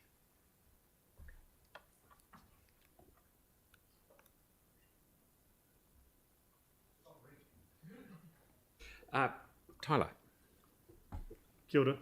I see you're doing a lot of mahi from your submissions. I was just wondering, for those, even in the public, that are unaware of the mahi that Pest-Free Banks Peninsula do, can you talk to us about the benefits of having a Pest-Free Banks Peninsula? Sure. Several silos. So obviously community, through working together as a collective, that's really bringing us together. And obviously the biodiversity, on Banks Peninsula there is a real biodiversity hotspot, so protecting those and letting them thrive for the challenges they face in the future. And this all links in with the government's Predator-Free 2050 ambitions. The other thing There are feral cats, stoats, possums that affect a lot of the native wildlife that are sitting in those hills and in the forests, right? Absolutely. Yeah. The other thing I would say about added value is that the project is a collaborative front. It's brought together agencies that previously were working in the same broad aims, but not working collaboratively. So the overall gains weren't multiplying to the degree that they are in this project now that we've got DOC, ECAN, Selwyn District, yourselves, all working on the same project with the same goals, the same intent. So that's very good. Now, David, are you continuing with Banks Peninsula Conservation Trust? Indeed, I am. Yes. And then we have you again. Oh, Mr. Mayor, as if to possibly prove that you can have too much of a good thing, I regret to advise that in terms of the Banks Peninsula Conservation Trust submission, you've got the second 11 myself and my colleague. We are not Penny Carnaby or Marie Burnett, and we've not been engaged, for example, with yourselves to the same degree as they have. So, bearing that in mind as the last-minute replacement for them both, Penny kindly gave me some bullet points. And again, I won't read the submission, I'll just give you the notes that she would like emphasised.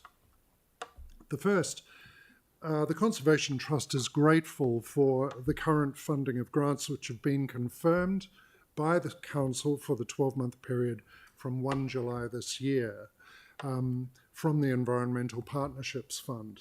The BPCT Operations Grant, the Feral Goat Eradication Program, Te Kākahu Kahokura, and of course the Pest-Free Banks Peninsula. The Feral Goat Eradication Program is extraordinary. It arose out of public concerns being raised. We're only focusing on possums and mustelids and rats, but goats and feral pigs are the real problem. Well, I'm pleased to say that from Gebby's Pass south, we should have eliminated all feral goats from the peninsula by the end of this year. It's taken a massive investment from the City Council. You should be patting yourselves on the back for that, but it's a remarkable elimination program. And feral pigs are a sort of an add-on to that program. So we see those ungulates being removed increasingly rapidly. We're pleased that the Biodiversity Fund has been kept at $400,000 in the 2023 annual plan. Aside from the great progress being made by Pest Free, the Conservation Trust is celebrating the signing of its 100th Conservation Covenant on Banks Peninsula. This is land gifted by landowners in perpetuity, and we're working on a catchment basis with landowners where there's a desire to do so to develop biodiversity and environmental plans. In addition, this is with help from a significant grant from MPI to do that. We've got 20 aligned organisations and agencies who've signed an MOU to work together on Te Kākahu Kahokura on both sides of the Southern Port Hills to achieve biodiversity gains. So with your superb help, we've managed some really good gains in the Trust. Going forward, we've been enormously grateful for the regular meetings the Trust staff have had with some councillors over several years to try and resolve certainty of operational funding and support for our habitat protection, especially with BPCT covenants. We've been advised informally that the Council has allocated $600,000 to the Trust over 3 years. This grant is from the Better Off funding. It's unclear what requirements will come with it, but once it's confirmed, the Trust's covenanting program will be able to continue with renewed certainty. We're delighted and grateful for this support. It helps us stick to our knitting, which is covenanting and enhancement of biodiversity on the peninsula. Do you have any further comments you'd like to make? No. No? Okay. David, if you could carry on into your next one would be great. Do you have any questions on Banks Peninsula Conservation Trust, bearing in mind that I'm not Penny or Marie? Okay. Well, thirdly, my third submission is on behalf of myself and my wife, Carol, sitting in the back. And it's a personal submission, but it's in support of the written submission from the Friends of Akaroa Museum. Last year at this time, we were extremely proud of your decision to reverse proposed funding cuts to the museum's operational budget. This is the museum in Akaroa. And to actually adjust the budget upwards in view of ongoing losses to funding in real terms over the preceding years. It was the best possible outcome. It was quite simply the right thing to do, and you did it. So thank you very, very much. The museum is experiencing very, very substantial increases in visitor numbers from schools particularly, as Akaroa's place in our history of our country becomes more widely recognised within the new national curriculum. I forget what the actual numbers are, but I think it's something like just under 1,000 students have come through in the last 12 months to that small museum. The recognised relevance of our region and the populations within communities, it's only growing. And as we know, in ages of relative austerity, the usage of public infrastructure, such as museums and galleries and what have you, just goes up. So we warmly welcome you. I want to invite you all to come and see Akaroa Museum if you haven't been before. You'll get a very warm welcome, and you'll see some remarkable taonga within its halls.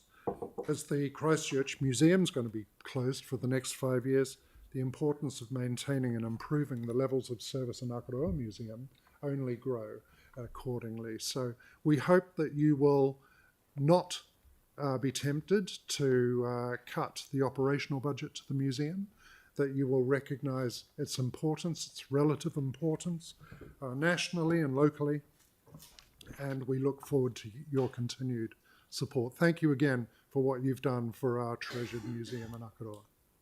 Thank you for thanking us. Oh no, look, we love you guys. I said to one of your administrative staff, she said, you want to do 3 submissions? I said, yes, one is a personal one. It's a love letter to the councillors. And she said, oh, we like love letters. So consider yourself in receipt of that. All loved up. Tyrone. Kia ora, David and Tim. Thanks for your submissions. So just on the Akaroa Museum, how good are Linda and Dan? I mean, there's just 2 of them. I mean, what we get out of them for that facility, I mean, they are just the most incredible staff members. Would you agree with that? That question. Good heavens, it almost sounds like a planted question, doesn't it? Yeah. Tyrone, I would agree wholeheartedly, but not just Linda and Dan, the only full-time staff there.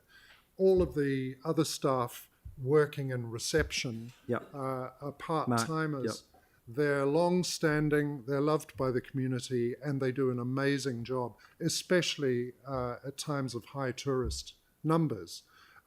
So that's why the operational budget being restored was of such importance, because they could not have been maintained if the budget had been cut at all, and yet their importance and relevance has only grown in recent years. Thank you. Thank you very much. Great to see you, and thank you very much, Mr. Mayor. Cheerio. Thank you. Cheerio. Robert, please.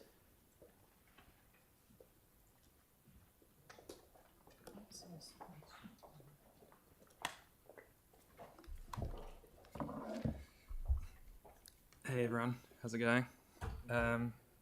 Thank you for hearing my submission.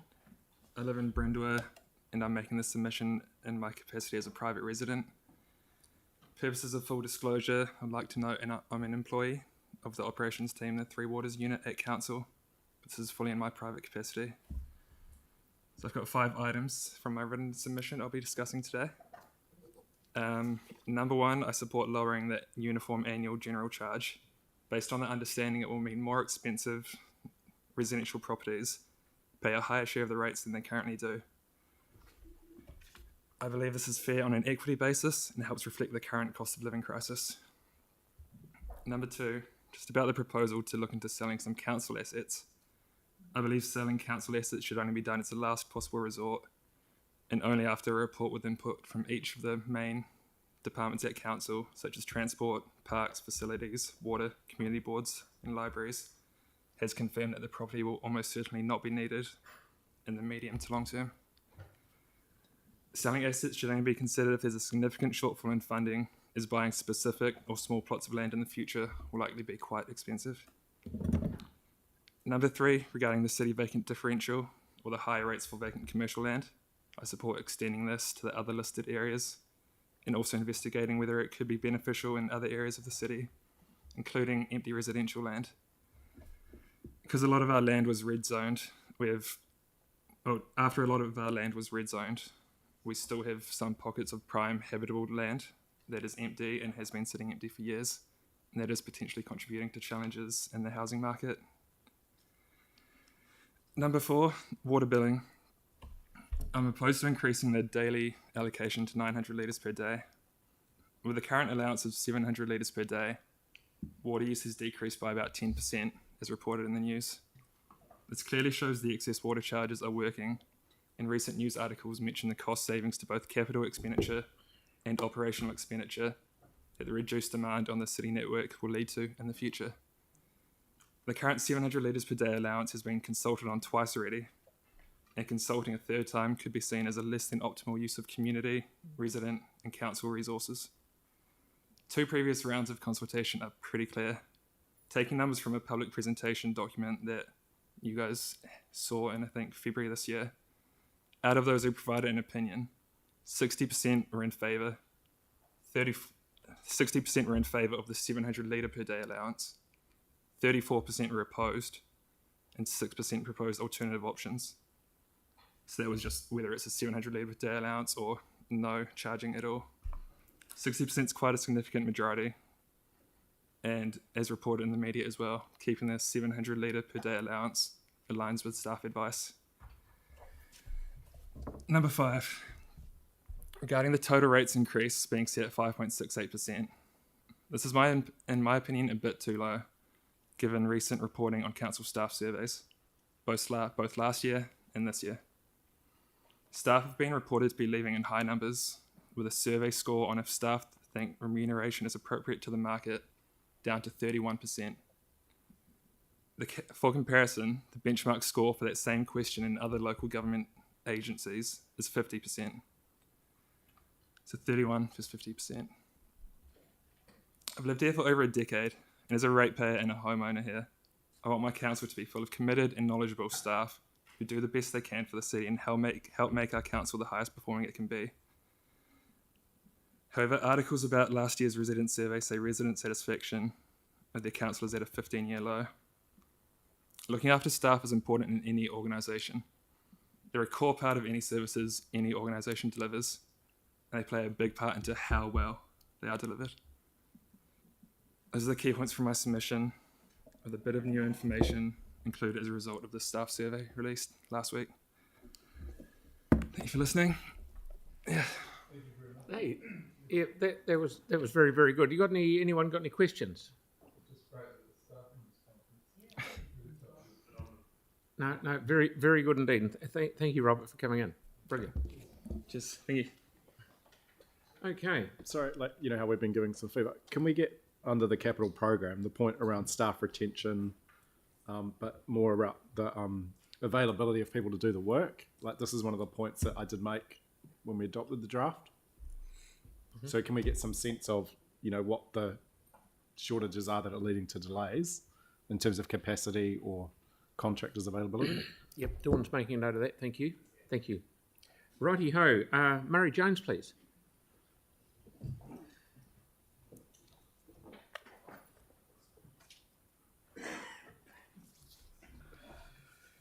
Mr Mayor and fellow councillors, my name is Murray Jones, President of the Belfast Bowling Club.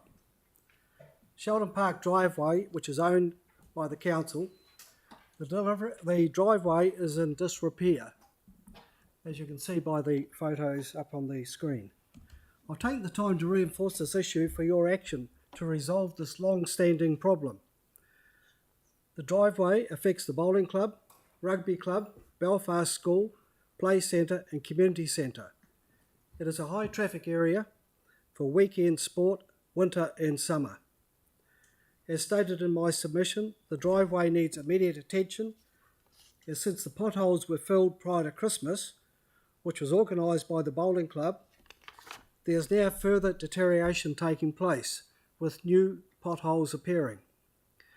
The whole driveway needs resurfacing, as putting a band-aid like we have done is only wasting time and ratepayers' money. It is a health and safety issue with children biking to the play area. It is also used as a foot traffic area for local residents going to the bus stop and the petrol station. As it is council land, therefore it is up to the council to maintain it in a safe environment for everybody. Just want to talk on water rates. I live on a quarter section, and therefore I water and cut the council berm approximately 140 square metres. I take pride in my property, winning garden awards each year, and now with the restricted amount of water I can use before I have to pay. It is going to cost me money to maintain council property. It is also unreasonable to charge me when properties of shared meters don't pay. Thank you for making yourselves available to listen to my concerns. Okay, thank you. Any questions of Murray, please? Yanni. Thank you. Have you made a deputation to your local community board about this issue? And if so, what's the response been? Yes, we have done that, and it's on the driveway you're talking about. Yeah. It's on the 2024 plan. Right. Okay. Cool. Thanks. It is getting very bad, and as you can see by the photos, it does need action. And as I point out, it is council's responsibility, not the bowling club, to fund this exercise. Aaron, did you have? Yeah, this has just come over into our ward area, and we went for a visit last month and were hosted by all the local clubs, which showed us some great things going on in Belfast. So this was one of the problems that needs fixing. Okay.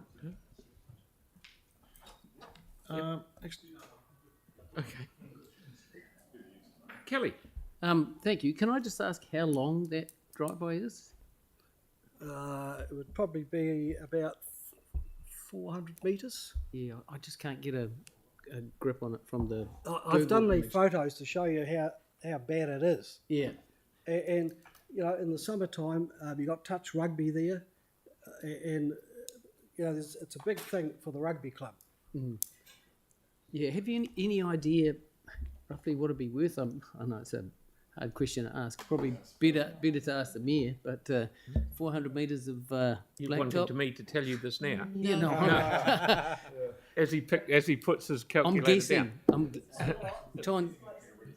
Yeah. well, do you know how much it was, Pauline? No, Okay. I can't. You off the top can't of even my head. guess off the top of your head. Yeah, no, I can see. Yeah. Okay. Thank you. I'm just curious. That's all. Yep. Thank you, Murray, for coming in and bringing that to our attention. Thank you. Good on you, mate. Cheers.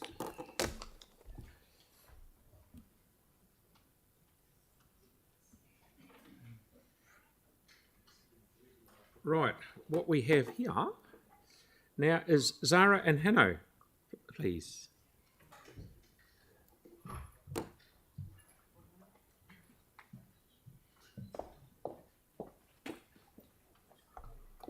Kia ora everybody, thank you. I'm Zara Potts and this is Sandra. Sorry, I'll leave you to introduce yourself. I'm Hanno from the Coastal Pathway Group. This is a personal submission. Poor old Sarah Templeton's probably sick of me banging on about this. But actually I'd just like to recognise Sarah for all of the support that she's given us and say it's been really, really appreciated. We've been reaching out to lots of different agencies and you have been really supportive, so thank you for that. Anyway, my name is Zara Potts. I live on Beachville Road. It's opposite the Coastal Pathway. It's a very beautiful area. If you've been down the Coastal Pathway, you will know that. It's a culturally significant area, well utilised by visitors and locals alike. The newly constructed Coastal Pathway, thank you for being behind that, is something that Ōtautahi can be really proud of, as it enhances an area that is rich in coastal marine activity. Now, 4 weeks ago, One New Zealand, which is formerly Vodafone, started work to upgrade an existing cell phone tower, one that was relatively unobtrusive on Beachville Road on the Coastal Pathway. The upgrade was substantially larger than the pole that was there, so it's about 5 times the cubic volume, right in the middle of the Coastal Pathway at one of the most scenic spots next to the reserve where children play. Now, we understand that the legislation around telcos putting up cell phone towers is incredibly enabling, and we know that the council is hamstrung in terms of what it can do. However, we've kind of gone through a lot of the district plans and the rules and the legislation. And I believe that there are things that you can do to prevent this from happening in the future. And that is perhaps to look at the overlays in the district plan and make sure that any of those areas are protected and protected better. You know, the situation that we find ourselves in with this particular poll is that there is it's on the overlay of the, what's it called, the land, an area of thank you, stops halfway. And there's basically about 10 metres that the telco uses to put the cell phone there, and then it continues again. So I mean that should really be connected and continued all the way along, so that it's not looked at as a road reserve. So I guess what I'm saying, I can see my time running out, so I'll just skip forward. I guess what I would like to suggest is that you make those overlays preemptively protective of any area that is culturally significant or just scenically significant, and particularly with the coastal pathway, which has had a huge amount of community support as a multi-million-dollar pathway. I don't know if you would like to talk to that a little bit, Hanno. Yeah, I just wanted to thank the council and councillors for your support of the coastal pathway. We've put a lot of effort into building the safe 4-meter wide shared pathway to link to communities. And so we were very distressed to see this cell phone tower right in the middle of the pathway taking up much more space than it did in the past, and it not having been protected. And so we were not consulted. We weren't informed about that at all. And I think the best way forward is to look at the district plan and look at the zoning of a coastal pathway and possibly other pathways like that, and make sure that they're not designated as a roadside reserve, which enables utilities to basically build whatever they want without any oversight. And I think it's important to say that with 5G, the coverage is much less than it is with the old towers. So we could see a proliferation of these towers. They could go all the way down Beachville Road. They could go all along the coastal pathway if it's designated as road reserve. So again, perhaps designating places like that as esplanades would give it a national protection. So I guess I'm just imploring you to think about that and to make sure that those areas are as protected as possible. Thank you, Sarah. Time for one question, Kelly. Yeah, I'm actually just going to make a statement. I've got one going up right outside my house, which I'm really, really annoyed about. But neighbours are filthy, but we can't do anything. But yeah, I really sympathise in terms of a scenic area like Beachville Road, and obviously we're recording these. Because I think there'd be a few of us who'd be keen to see that they're not put up.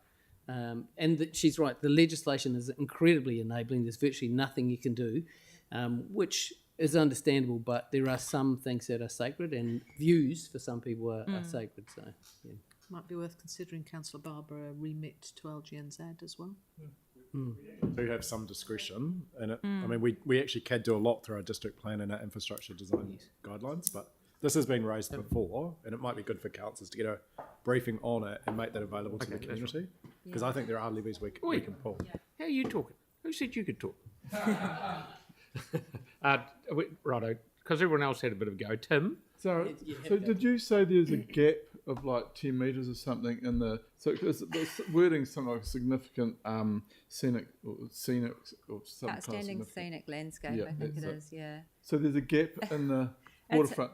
It's hard to say, because on the district plan, the boundaries, you can see the green line of where it should, and then it sort of stops, and then it goes into the reserve, and there's basically a little gap that has been exploited. Although if you measure it according to the scale of the map, they're actually the cell phone tower is actually about 4 feet into it.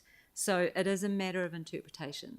And I think that they interpret broadly for themselves, and I think that, you know, if council can do something to broadly interpret it for council and residents and visitors, that'd be great. Could we follow up on that, because it's kind of an interesting. Thank you. Cheers. I've got plenty of stuff I can send through, and just Thank you.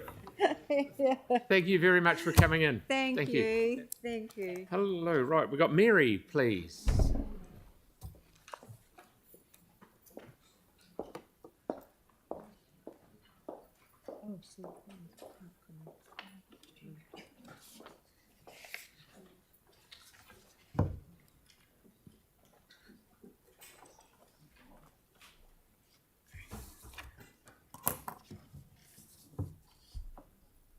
Right. As the Mayor and councillors, have you ever considered that pedestrians who interact with surfaces by foot strike require a very different surface to vehicles?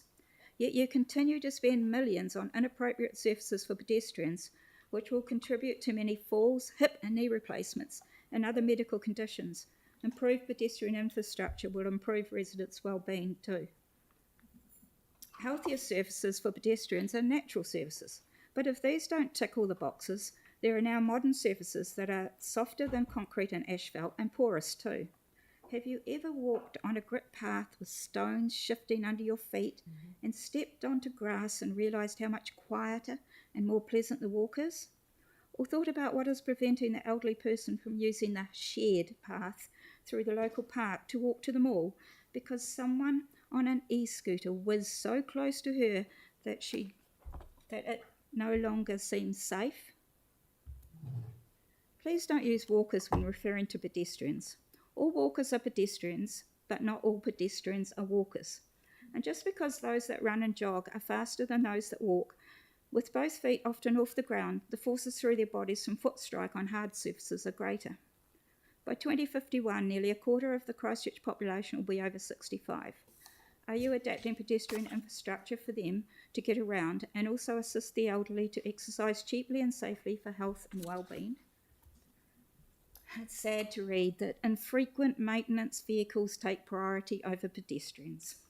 Imagine building a road that goes up and down at varying angles for every driveway in a residential street. Will there be an update of these cycle design principles to pedestrian and cycle design principles, given that the shared paths are included in this document, and consider pedestrians in the design? Will there be an update soon, given that there are more e-bikes and also higher e-bikes and e-scooters to consider now? I could spend more than 5 minutes on this slide, but sadly there's no time. Montgomery Spur Reserve, an outstanding natural landscape. Can I recommend all councillors take a walk up Rapaki Track and onto this reserve? The panel who considered altering the reserve's management plan didn't visit before making their decision. It's the closest public Port Hills Ridge to the centre of Christchurch. Note, walkers please follow orange markers. Why is it not safe to wander? I asked for a map of the tracks now that they have all been constructed, but there isn't one, just this area required for the resource consent. I'm not sure where the funds for this were budgeted. Also, the resource consent requires 4 inspections the first year, and the first inspection requires another $27,000. Signage for the mountain bike tracks. Note the track has options: easier, harder, up, down, short, long. The two-way tracks are often 2 parallel tracks, and the little icons to the bottom left of some signs: no pedestrians and no dogs. Yes, I'd like dogs excluded from the Puna Wai to protect athletes and pedestrians generally. I think it's a first for Christchurch City Council, a park with dogs excluded to protect people, but it also excludes pedestrians. Has the outstanding natural environment been compromised? Already 100 metres of compact gravel has been brought in. Soon another 470 metres to satisfy the resource consent. Will that be enough? And the contours have all been altered.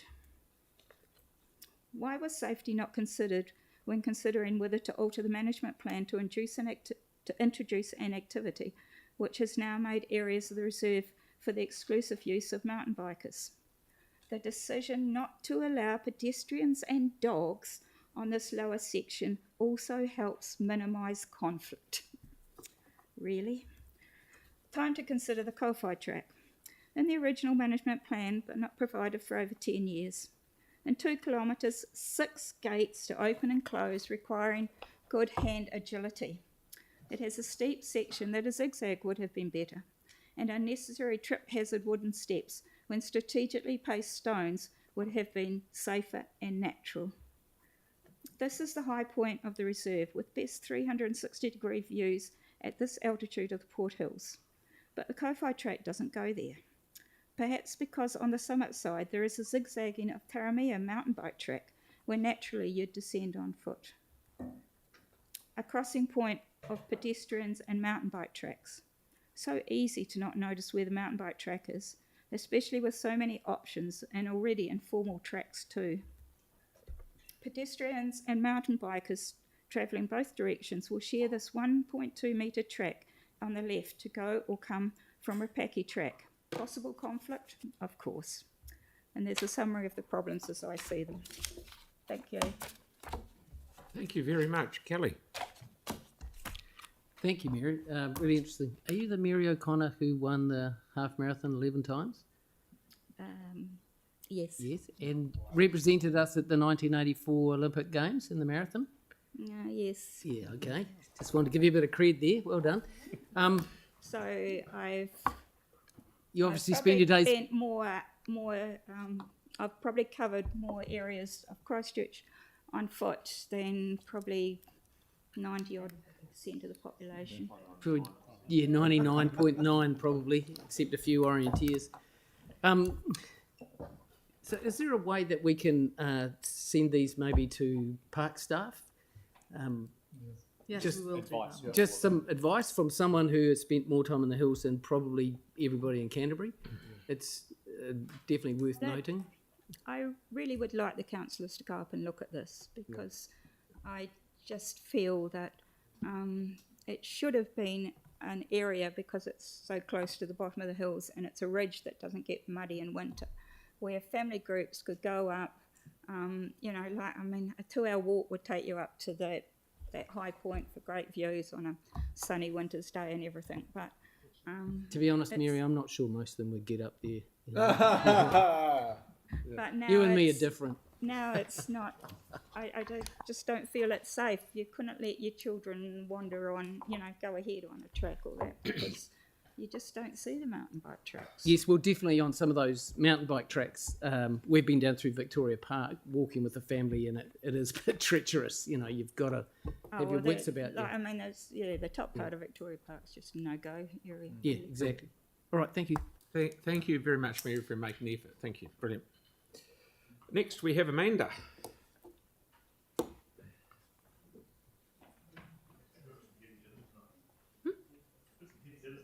Yeah. We're all right, mate. Good to see you again. Kia ora. My name is Mandy Neal, and you have my submission before you, I hope. Well, there's a little more I can say. Last year I was told by some City Council staff that some other City Council staff are calling me the serial complainer. But I'm really just another ratepayer like you, who love our city, and we want to see it survive and thrive. So I continue to ask that we do whatever it takes for our city to be well defended and protected from flooding and anything else that causes misery. It's been a long day and a very special day. Let's just take a few moments to give our hearts and minds a little time to think quietly, for wisdom to work, for plans to be made, for effective flood protection to be put into the budget, and for courage to act. And may the 4th be with you. Kia papa mai rangi, the land, the people, the spirit that binds. Thank you. Thank you. Anyone got any questions?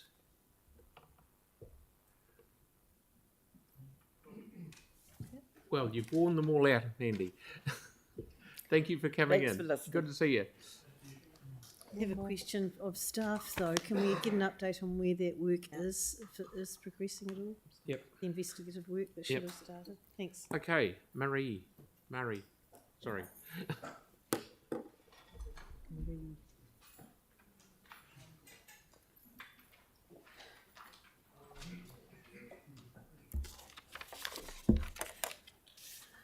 Kia ora koutou. My name is Marie Byrne, and I'm here to speak to my submission as a resident and a homeowner of Phillipstown. And I'll also declare that I too am a staff member and working in the Community Governance and Partnership, but I'm actually not speaking on anything that currently work in. Rather than going into all the points of my submission, I'm going to concentrate mainly on one issue, and that is for safe pedestrian crossings on Ferry Road in Phillipstown between Wilson's Road and Aldwyn's Road. This is the third consecutive year that I've spoken about traffic issues on this corridor, and particularly the strong need for safe pedestrian crossing points on this stretch of Ferry Road. Why? This is why. This is the aftermath of a fatal accident that I came across in 2019 where a pedestrian was killed trying to cross the stretch of road. There is a crossing point on each of the median strips that are on this stretch of road, which are placed to stop right-hand turns in Olivia's and Matheson's Road. They aren't specific pedestrian crossings, and they're not wide enough to hold a mother with a pram, a wheelchair or a mobility scooter. And there's no yellow handrails that you often see with pedestrian crossings. This is a busy stretch of road with people looking to cross between various amenities in the area. Bunn's Bakery, public toilets, pharmacies, doctor, Bronski's Dairy, second-hand shops. There's a social housing complex there as well as the bus stops. This area also has one of the lowest rates of vehicle ownership per household in the city at around 14%. Residents in this area are walking, biking to get around, and this means crossing Ferry Road at this busy stage. This area also sits high on the social deprivation scale. In essence, we're talking about some of our city's most vulnerable people. Our community desperately needs safe crossing points. I'm not the only person who's submitted in the past, and we've had a community board walk around last year where we were told that safety measures could be put in place within the current year. However, we're still no further on, and the budgeted spending on this has been pushed out. Originally budgeted to commence this year in the 22-23 plan, it's been pushed out to commence in 24-25, with completion in 26-27. I urge you to place a priority on completing this as soon as possible. This is a safety issue, and I totally understand that there are budget constraints, and if this was to be funded, then something else would have to be shifted and pushed out. I can give you a suggestion. Within the same transport access capital spend is an allocation for around $500,000, the same thing for part of the 6.5 million Cathedral Square amenity project. Why not delay that by a year to deliver safe crossing points on Ferry Road?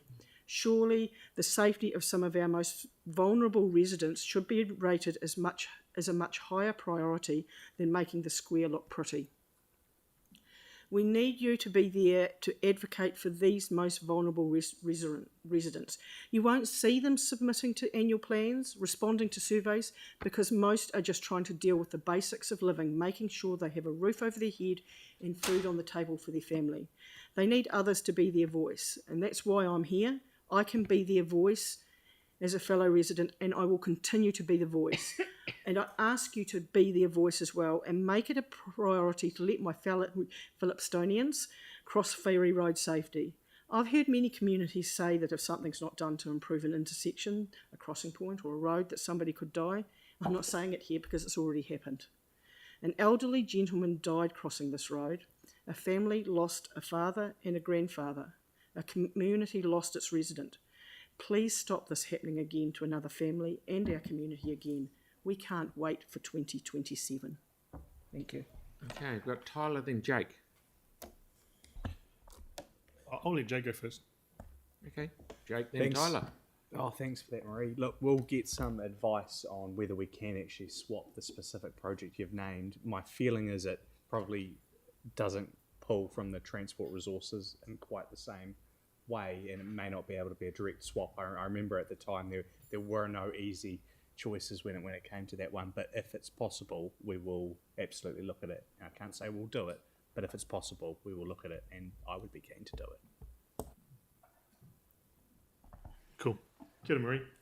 My top three favourite staff members, by the way, Dawn. Just a quick question, of course. A quick question was around the improvements on Ferry Road is it minor safety improvements or is it the road itself that needs a redesign? Oh, there's a whole load of stuff there. Don't start me on it. But this is really for the pedestrian crossing points. The whole road needs work. It's part of the wider Ferry Road Master Plan, which has been pushed out and pushed out and pushed out. I understand that a lot of that work is tied up with, because it's got a 4-laning designation. And if there's a possible to have that 4-laning designation, consultation on having it lifted, because I don't think that 4-laning is any longer appropriate, because that was set in place, I think from memory, back in about 2002, that 4-laning. And it doesn't make sense to go 4-lane at that stage when later on you go into a slow zone in Moulton Village at 30k.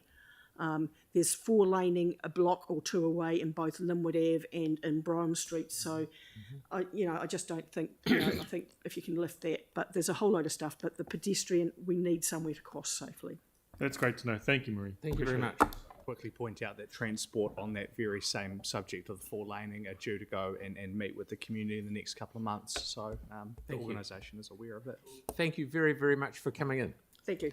Now, that brings us to the end of our annual plan hearings.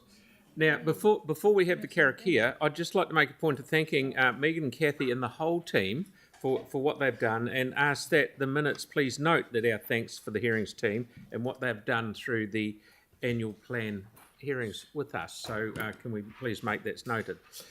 Right, so now we'll have the ending karakia. Kia whakairia te tapu kia wātia ai te.